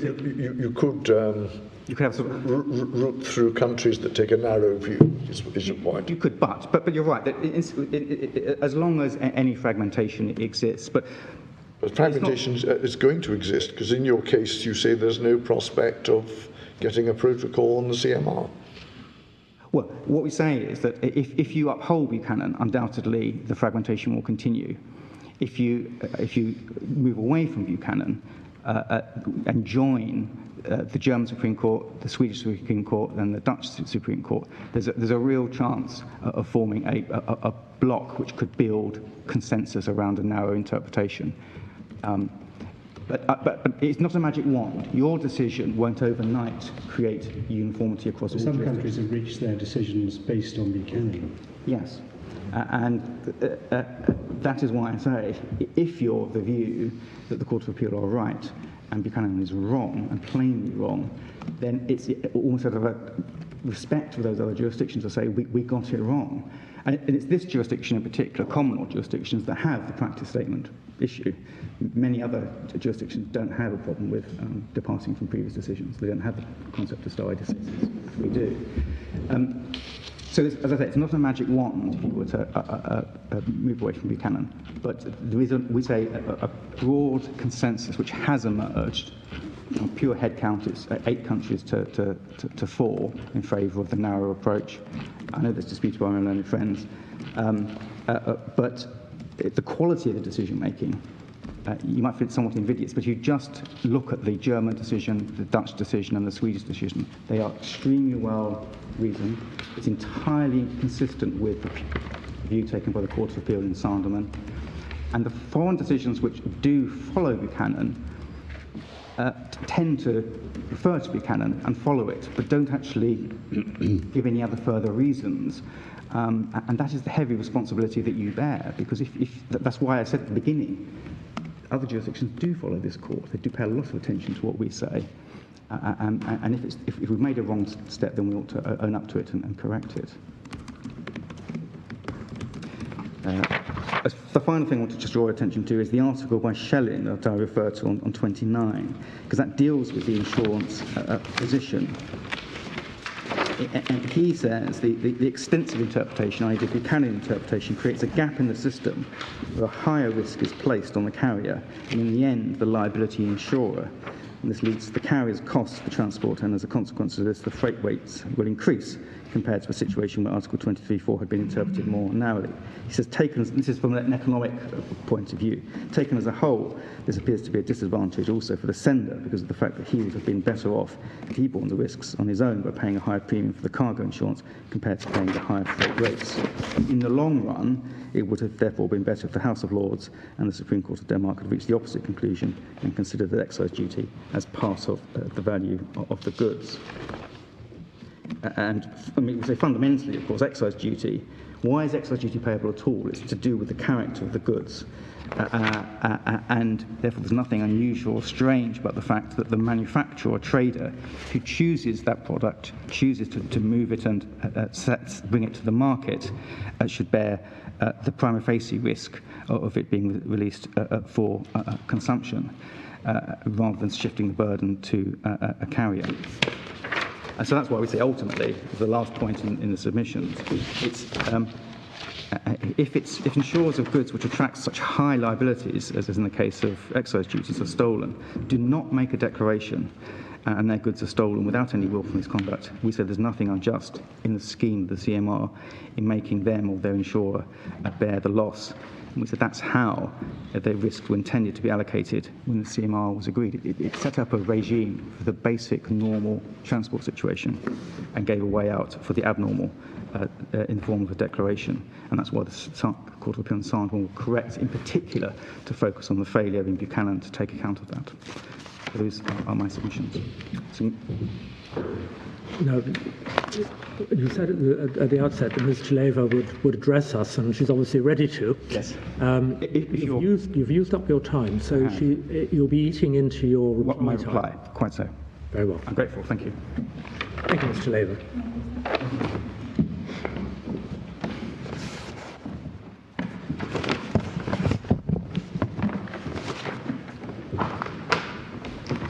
My lords, my lady, I'm going to deal with the travaux under 2 headings.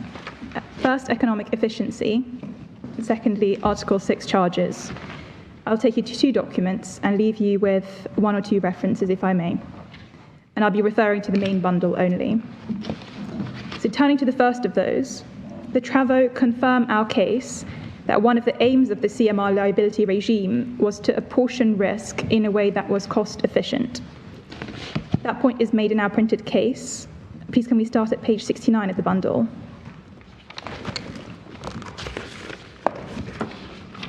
And please can you look at paragraph 38, subpoints 1 and 2. And it's further developed at pages 94 and 95, at paragraph 112, and on page 95, subpoints 6 and 7. And overall, we say that under the CMR, the risk for loss of or damage to the goods is apportioned as follows. The carrier's insurer is liable up to a certain predetermined limit, and the risk of losses exceeding that limit are to be borne by the cargo insurer. And in footnote 142, we cite the document Trans WP 921. And Trans denotes that this document is produced by the Inland Transport Committee, which is part of the UN Economic Commission for Europe, which was leading the negotiation process. And it's this document that I want to show you first. And it's at page 3687 of the bundle. 3687. 3687, thank you. And it hopefully helps with the question my Lady Rose asked earlier about the cap in Article 23.3 and how this fits with the scheme of liability in the CMR. It is a note by the Secretariat dated April 1950, reporting back to the committee with answers to questions raised during the Working Party's third session in January 1950, which discussed draft number 4 of the CMR. So in terms of the chronology, this note is produced almost a year after Article 23.4 was first introduced. And please can you read points 1, paragraph 1, and point 2, paragraphs 1 and 2. Can I be sure that I'm understanding what this is? Apologies, my lord. No, not at all. It's not part of the travaux of those who were of the drafters of the convention itself, is it? It is. So the note is produced by the Secretariat of the Inland Transport Committee, Yes. which was part of the UN ECE, which was the organization leading the CMR negotiation and drafting process. And in between the various drafts that were produced by the UN ECE working parties, there were records of discussions that had taken place that fed back into the draft. So these are discussions taking place between drafts number 4 and 5 of the CMR. And it's a note of the Secretariat reporting back to the committee what has been discussed in the working party sessions. And which paragraphs do you want us to read? So point 1, paragraph 1, please, and point 2, paragraphs 1 and 2. That's page? That's page 3687. 3687.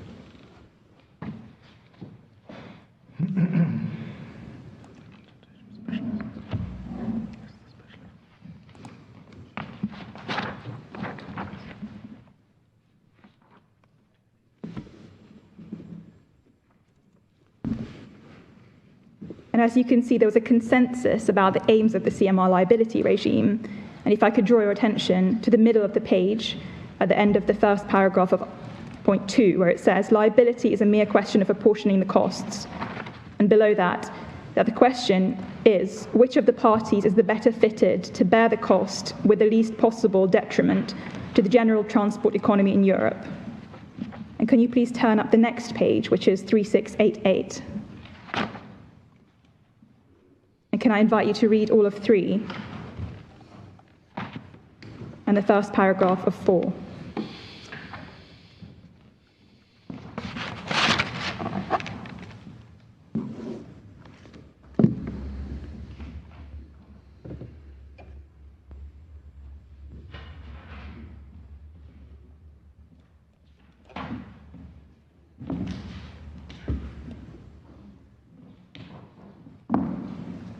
And what we get from 4 is that one of the key legislative aims was to harmonise the liability regimes in CMR and SIM. And next, can you please turn to page 3690?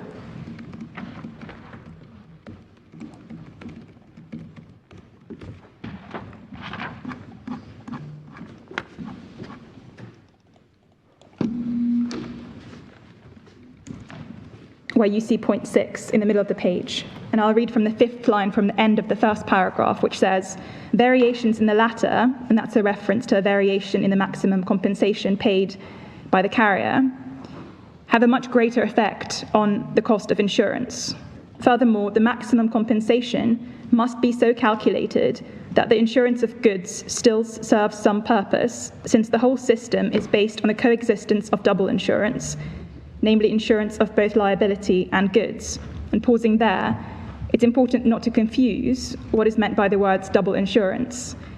They can be used in two different ways. In this case, the parties have used them to refer to inefficient and duplicative insurance, but in this document, they're used to mean the opposite, that both cargo and carrier are insured, but for different liabilities. So the two policies are not duplicative, but are complementary and economically efficient. And it's in this second sense they're being used in this document.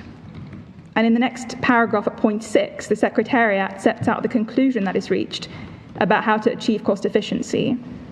In view of the foregoing, it appears essential to fix the maximum compensation to be paid by road carriers who have incurred liability in such a way as to cover ordinary consignments, while the total compensation for damage, next page, to goods of more than average value is borne by the goods insurance.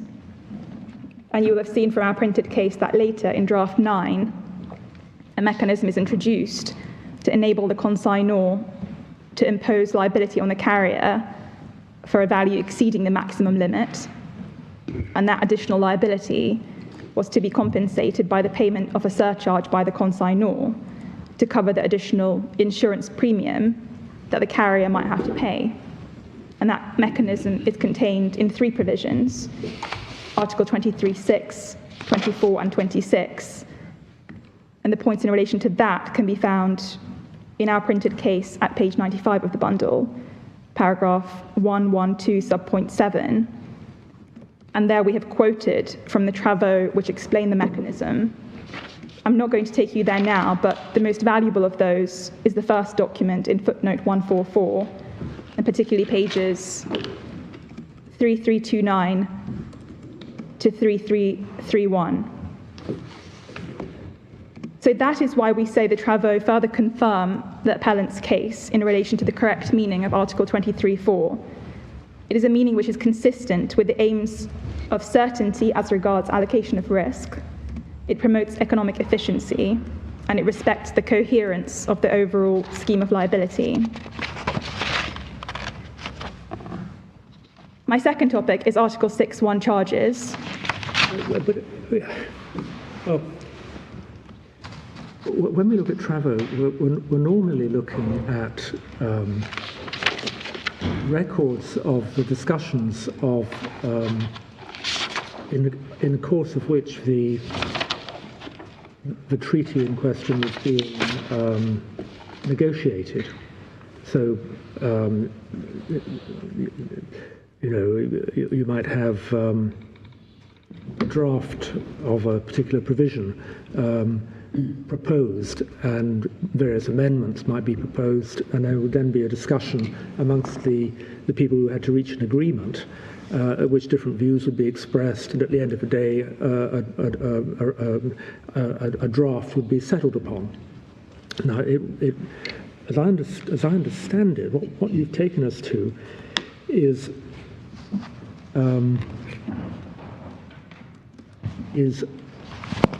a report by the Secretariat of the Inland Transport Committee's Subcommittee on Road Transport, a report to them by the Secretariat on the issue that's being discussed. And we're told that we're told on your page 93, note 130, that this was one of quite a number of committees and working parties who were working under the aegis of the UN ECE, which was one of the bodies, along with UNIDROIT, involved in the negotiation of the the treaty. So, I mean, it's of interest to see what they're saying, but it's we can't take it that what was said in this document fed into the text of the convention. My Lord, that is a correct summary of the document. So this is a contemporaneous record of the discussions that were taking place between drafts number 4 and 5 in this case. And we say the assistance they provide is that they assist with the understanding of the key considerations that played into the drafting process. So it's for context and aims that we rely on these documents for. Thank you. So my second topic is Article 6.1 charges. And the travaux I want to take you to fits with our case at page 70 of the bundle.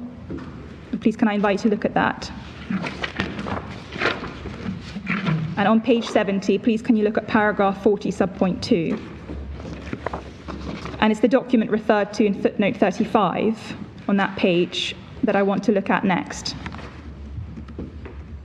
It's at page 3961 of the main bundle. And it's dated January 1955. And it's communicating back to the committee proposals by the Swiss government on draft 8 of the convention. And please can you go to page 3963. And towards the end of that page are comments in relation to Article 6. It says Article 5, but that's because at this stage the numbering was slightly different. Also, the provision did not yet contain what we now recognise as Article 6.1i. And over the next page at the top, in relation to Article 6d, for greater clarity, the provision should repeat the definition of charges given in Article 17, paragraph 1 of the SIM. Mr. Kimball took you to Article 17 of SIM 1933 earlier, and I don't need to take you to it again, but it's at page 396. And the Swiss proposal was essentially accepted because in draft 9 of the CMR, the language of Article 17, paragraph 1 of SIM is repeated in Article 5, and that's carried forward to what is today Article 6. I won't ask you to turn those up now, but can I give you the references? For draft 9, it's pages 4015 to 4016 of the bundle. And for draft 12, it's page 747. So the travaux confirm that in the context of Article 6.1, and particularly the word charges... What was the page number for draft 12? Apologies, 747.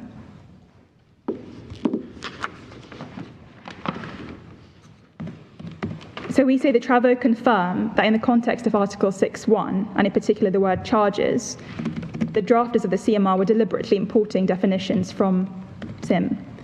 And you've heard our submissions on why we say that is relevant to and supports the appellant's case, namely that the types of charges which are intended to be refunded under Article 23.4 are limited transport-related charges of the sort that you see on the consignment note that Article 6.1 is dealing with, and of the sort that are recoverable under SIM, and they're not the sort of charges that transform Article 23.4 into an indemnity for excise duty, which creates additional cost for the carriers and leads us back to the inefficient duplicative insurance that the drafters were trying to avoid. And unless I can assist further, those are submissions on the travaux. Thank you very much.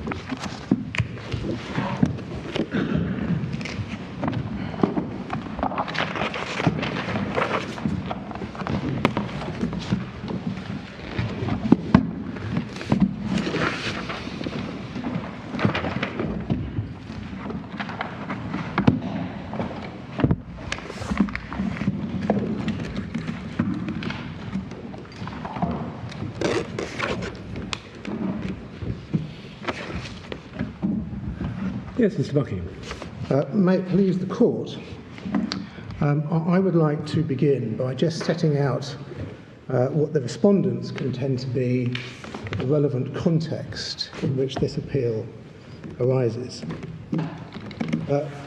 First of all, this is a short point of interpretation in relation to an aspect of an international convention. And because it's a short point of construction, you have 5,000 pages of documents in the usual way.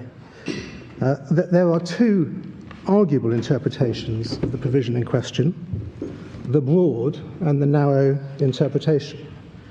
I was going to say that I did not understand it to be suggested that only one of those interpretations was tenable, because one does not get the suggestion from the written case that the broad interpretation favoured by the majority in Buchanan is an untenable interpretation. That is a new development which comes from Mr. Kimball's remarks this morning. And in my submission, that in itself is significant. We say that both the narrow and the broad interpretations are possible. In 1978, the House of Lords, a strong House of Lords, was asked to determine this question. The context at that time was that there was disharmony throughout the different CMR jurisdictions on this question, and there was no admissible guidance from the Travaux Préparatoires for the CMR Convention. The House of Lords debated the question and by a majority decided in favour of the broad interpretation. There is nothing in the respondent's submission uncertain about the Buchanan decision itself. It identifies an interpretation of Article 23(4) that is clear and can be followed. It has been followed in this jurisdiction and by the Supreme Courts in other CMR jurisdictions. The same question of interpretation is now before this court, and apart from one key feature, the context is materially the same as it was 45 years ago. You still have a choice between two rival interpretations, the narrow and the broad. That hasn't changed.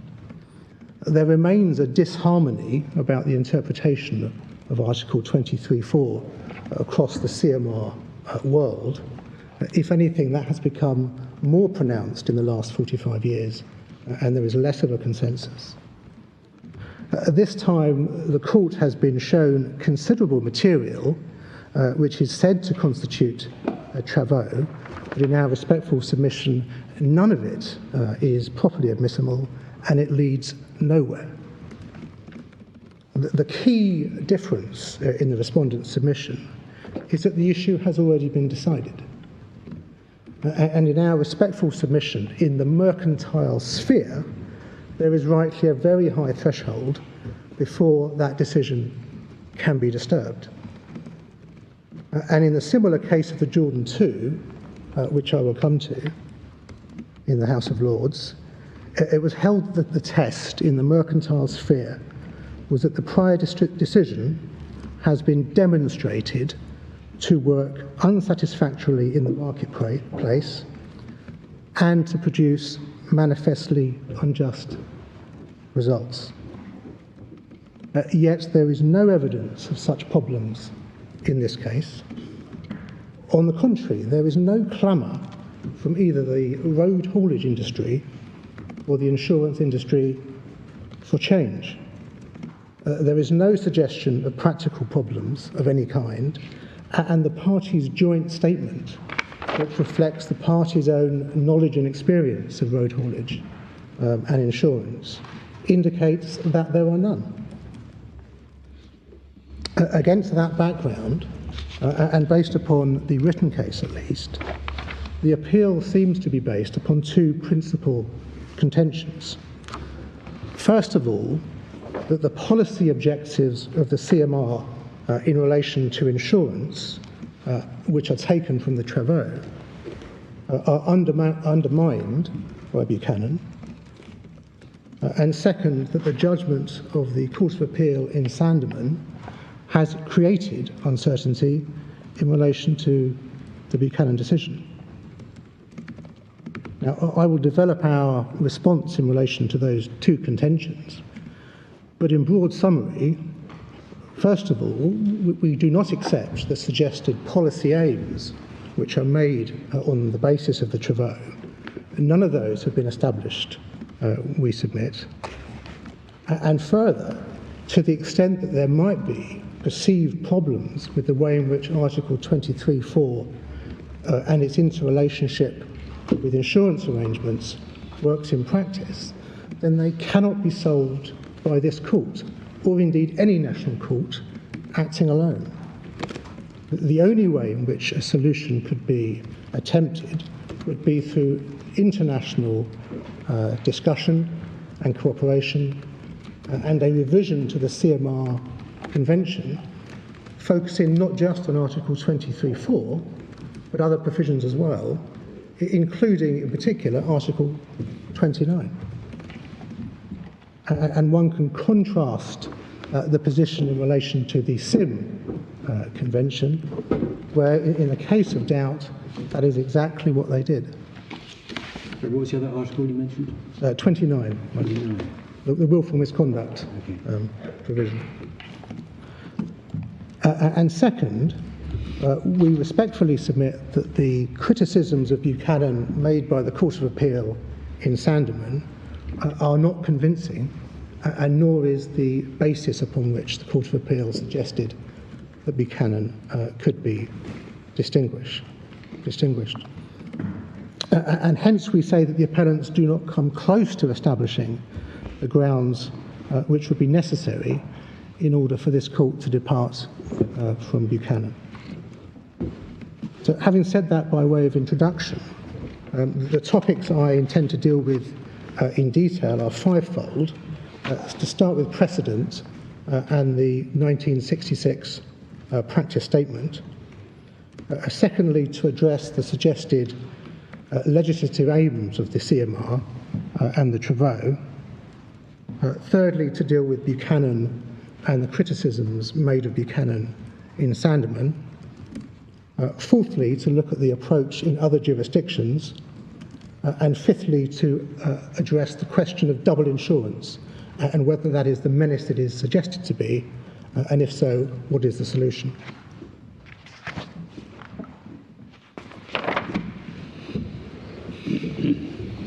My first topic then is precedent and the practice statement.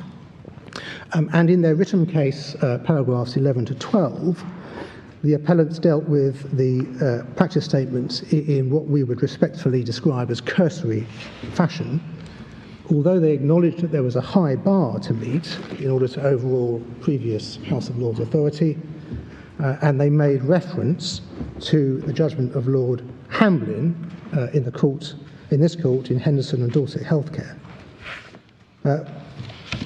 Lords and Milady, that judgment makes three important points which we would emphasise in this case.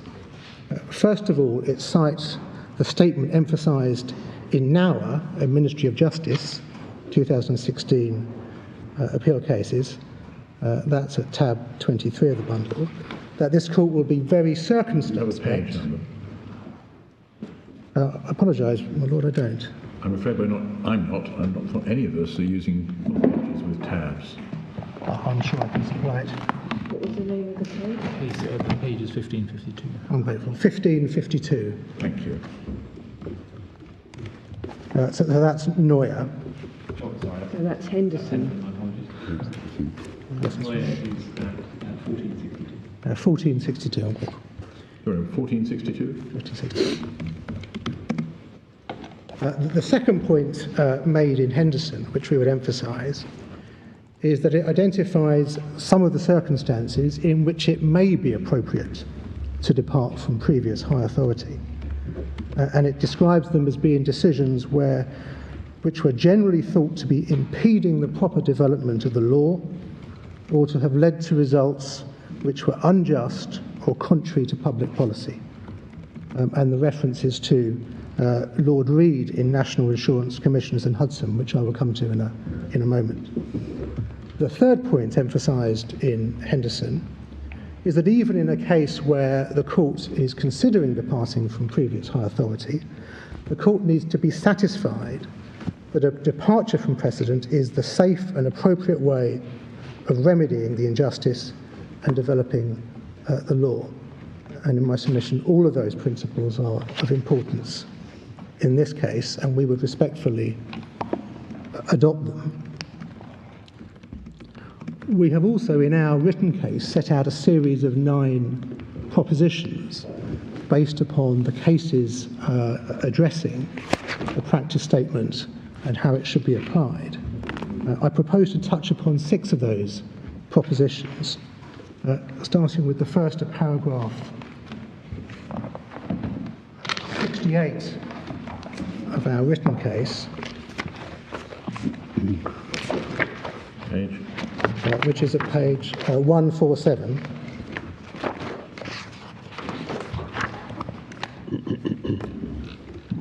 Thank you. And the proposition is that decisions should not be only overruled merely because a differently constituted court takes a different view.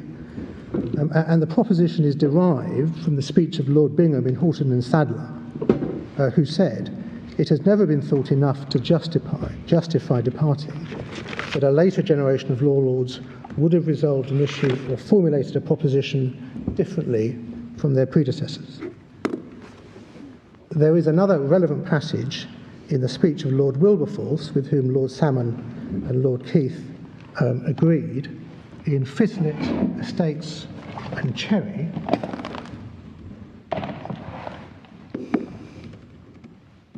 give you the page number,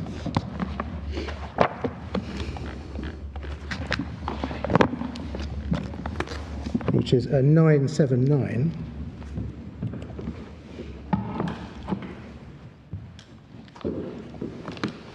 And at page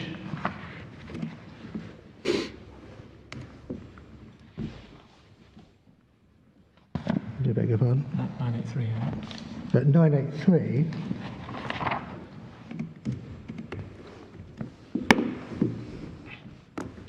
At 983, at page 1349 of the report,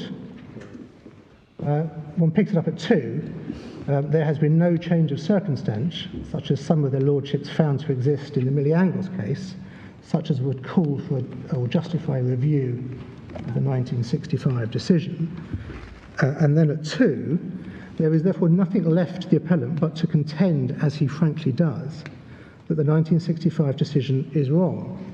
This contention means, when interpreted, that 3 or more of your lordships ought to take the view which then appealed to the minority. And then at D to E, one gets the proposition that it's not enough that later judges would give a different answer. Nothing could be more undesirable than to permit litigants, after a decision has been given, with all appearance of finality, to return in the hope that a differently constituted committee might be persuaded to take the view which its predecessors rejected. And then at E, but doubtful issues have to be resolved, and the law knows no better way of resolving them than by the considered majority opinion of the ultimate tribunal. It requires more than doubts as to the correctness of such opinion to justify departing from it.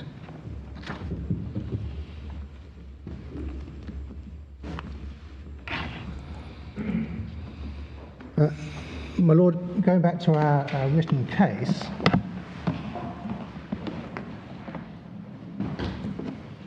the third proposition to which we refer, and it's at the bottom of page 148,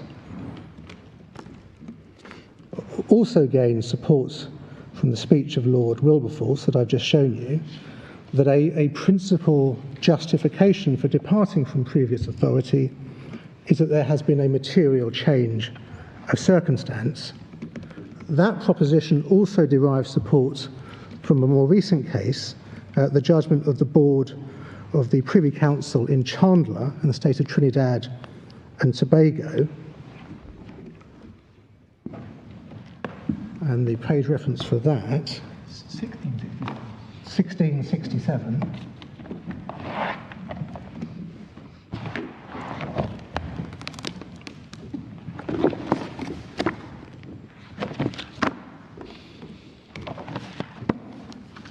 And this was a case in which the question was whether or not the death penalty existed in the Trinidad and Tobago constitution.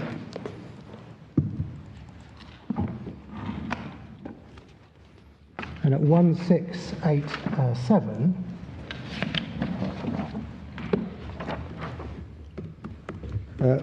by letter D, in exercising the power under the practice statement, the court accepts that the view of a present panel of justices that a prior decision is wrong is not a sufficient reason for departing from that decision. More is needed. That extra thing may be that the decision under challenge is hampering the proper development of the law or has otherwise distorted the law. It may be because the earlier decision gives rise to uncertainty. And then at paragraph 60, by letter F,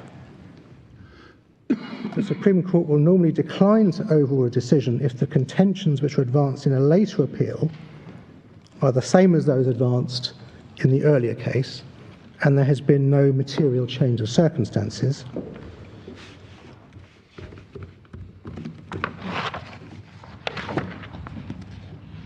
And then picking up 61, this relates to a later proposition, but we can come to it now. There is less scope for reconsidering a decision on the question of statutory interpretation than there may be in relation to a decision involving judicial exposition of the common law.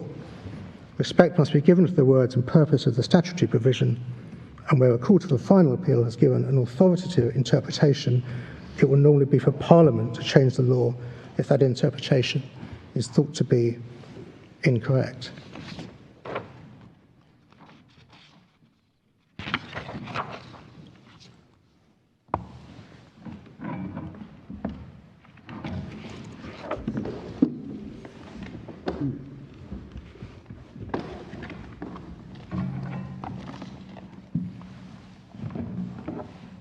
And then, my Lords, the fifth proposition that we articulate at page 150 is referred to in Secretary of State for Health and Servier Laboratories, per Lord Hamblin in this court, that the court will be more concerned with real-life problems caused by a previous decision rather than those which arise in the discussions of academics.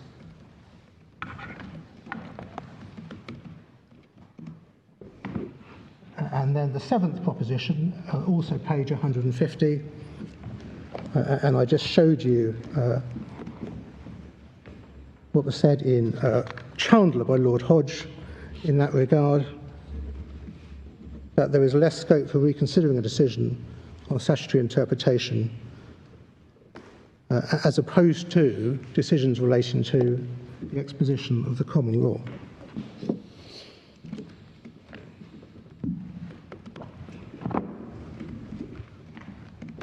Now, my Lord, in that case, Lord Hodge also referred to judgments given in the National Insurance Commissioner's case, ex parte Hudson, in the House of Lords. I can give you the reference. I'm sorry to interrupt, but I think in relation to 75, I mean, one of the, I forget who it is, I have a feeling it's Lord Simon of Glaisdale, somehow or other, who explains that the problem with statutory interpretation is that in hard cases it can very often be a matter of impression. Yes. And it's rather than of one view being demonstrably right and another demonstrably wrong. And that's why one tends to stand back from correcting, inverted commas, earlier views on a matter of that kind. My Lord, yes, there may be arguments on both sides, and it may, as I think Lord Simon suggests, depend upon the way in which one approaches it. Yeah. That there may be a difference in emphasis between a textual or linguistic approach, and that may change the balance. So that it's an impressionistic exercise, fundamentally, and one gives a margin of appreciation, to put it that way, to the earlier court that makes that decision. And I was going to show you in that case a couple of passages, because the majority all sings with the same voice in my submission. Picking it up in the speech of Lord Reid at 851, D to E, and this very much reflects the point just made. In very many cases, it cannot be said positively that one construction is right and the other wrong. I'm so sorry, what page are you on? 851. Oh, I'm sorry, I misheard you, thank you. And letter? Letter just above E. E, thank you. Between D and E. In very many cases, it cannot be said positively that one construction is right and the other wrong. Construction so often depends on weighing one consideration against another, and much may depend on one's approach. That's Lord Reid. And then Lord Morris of Boothie Jest at 858.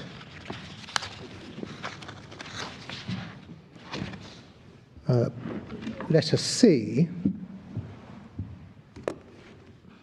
He saw no reason to doubt Dowling, but in any event, it would be wholly inappropriate not to treat it as binding authority. It was essentially a decision which involved questions of construction of the statutory provision. Any proposals for change are for Parliament. How does that translate to construction of international convention? Well, in my submission, it's very similar. Here we're deferring to Parliament. Yes. I appreciate that Parliament has caused the convention to be given the force of law, but probably without a very intense discussion of the precise meaning of every phrase in every article. Yes. What in fact happened in relation to the CMR was that shortly after Buchanan was decided, that there was a conference to look at the terms of Article 23, and the outcome of that conference was to raise the limit in Article 23.3 and to add paragraphs 5, 6 and 7 to Article 23, which before didn't exist. And that then became the 1979 Act, which amended the Carriage of Goods by Road Act. So a process took place that was focused on looking at Article 23 and making the adjustments that at the time it was felt necessary should be made. Now, what didn't happen was that there was any discussion or any suggestion that there should be a discussion about the effects of Buchanan and Article 23.4, that wasn't raised and wasn't discussed and wasn't changed. And as far as we're aware, there has been no movement at any time since in this country or any CMR country to bring about a conference to look again at Article 23.4 and revisit the decision in Buchanan and the other courts in other jurisdictions which have taken the same. It would be desirable to have uniformity, shouldn't it? Well, yes, indeed. One can quite see that. The trouble is that uniformity is not something that can be achieved by a national court taking one view or the other when there exists such fragmentation throughout the CMR world. That's the problem. So it has to be by process of international discussion and cooperation. Otherwise, the process simply can't work, we say. Yes, the approach to the judicial exposition of the common law is different from the approach to the interpretation of a statute or an international convention. Yes, because the task of the parliamentary draftsperson or the committee producing the international convention is to encapsulate in very few words the essence of the rule, while the judicial exposition doesn't necessarily work in the same way, and you don't interpret judicial statements the way you interpret a statute. Lord, indeed, I would respectfully adopt that, and that is why the Peninsula case, which my learned friend relied upon, which is an example of a common law rule being revisited and overruled, is a very different case to this, where there has been interpretation of an international convention to which looser rules or different rules of interpretation apply, than as compared to a statute. So one is trying to interpret not according to the rules that one would apply to a statute in this jurisdiction. One is applying more broad rules of general acceptance, which are consistent with a more international approach, which we would say is another reason why one should exercise caution before revisiting any such interpretation. Mr. Buckingham, I asked your opponent whether he was going to deal with the problem of retrospectivity if we were to reverse Buchanan. I anticipate he may something in reply. Are you going to say something about that in your main submissions? Well, Lord, I will. I was proposing to do that after the short adjournment, but certainly that is a real issue, given that the number of claims and settlements of claims which there must have been, and probably are now in process. That's an issue which we... And one would have to think about when Section 32 of the Limitation Act started to apply. Yes. Which is, as you know, probably a very difficult question indeed. Yes, a matter in relation to which we applied the practice statement. Yes, not in the way in which two of us would have hoped. Yes. Perhaps we should think about that as well over the short adjournment. Lord, I'd shown you Lord Reid and Lord Morris of Balthy Guest. Lord Wilberforce at page 880.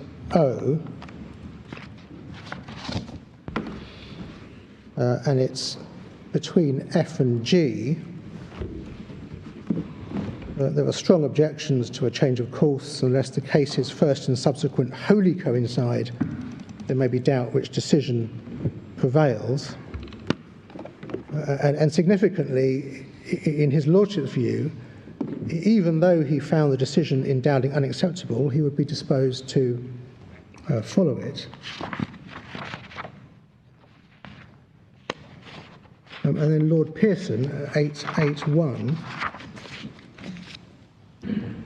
between E and F, the distinctive advantage of finality should not be thrown away by too ready use of the practice statement.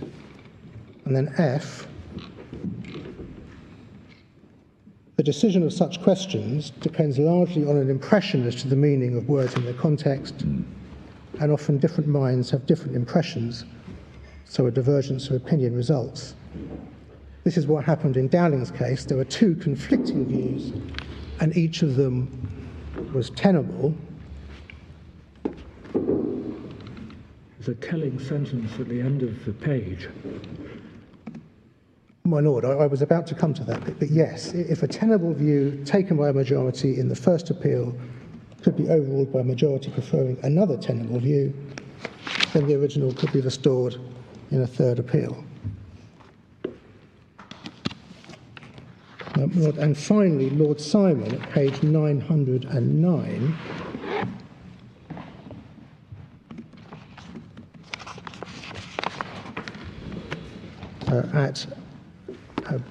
Between A and B, a variation of view on a matter of statutory construction, so much a matter of impression, would, I should have thought, rarely provide a suitable occasion by itself, that is to say. It would be different if it were convincingly shown that a previous construction, clearly demonstrated to be wrong, was causing administrative difficulties or individual injustice.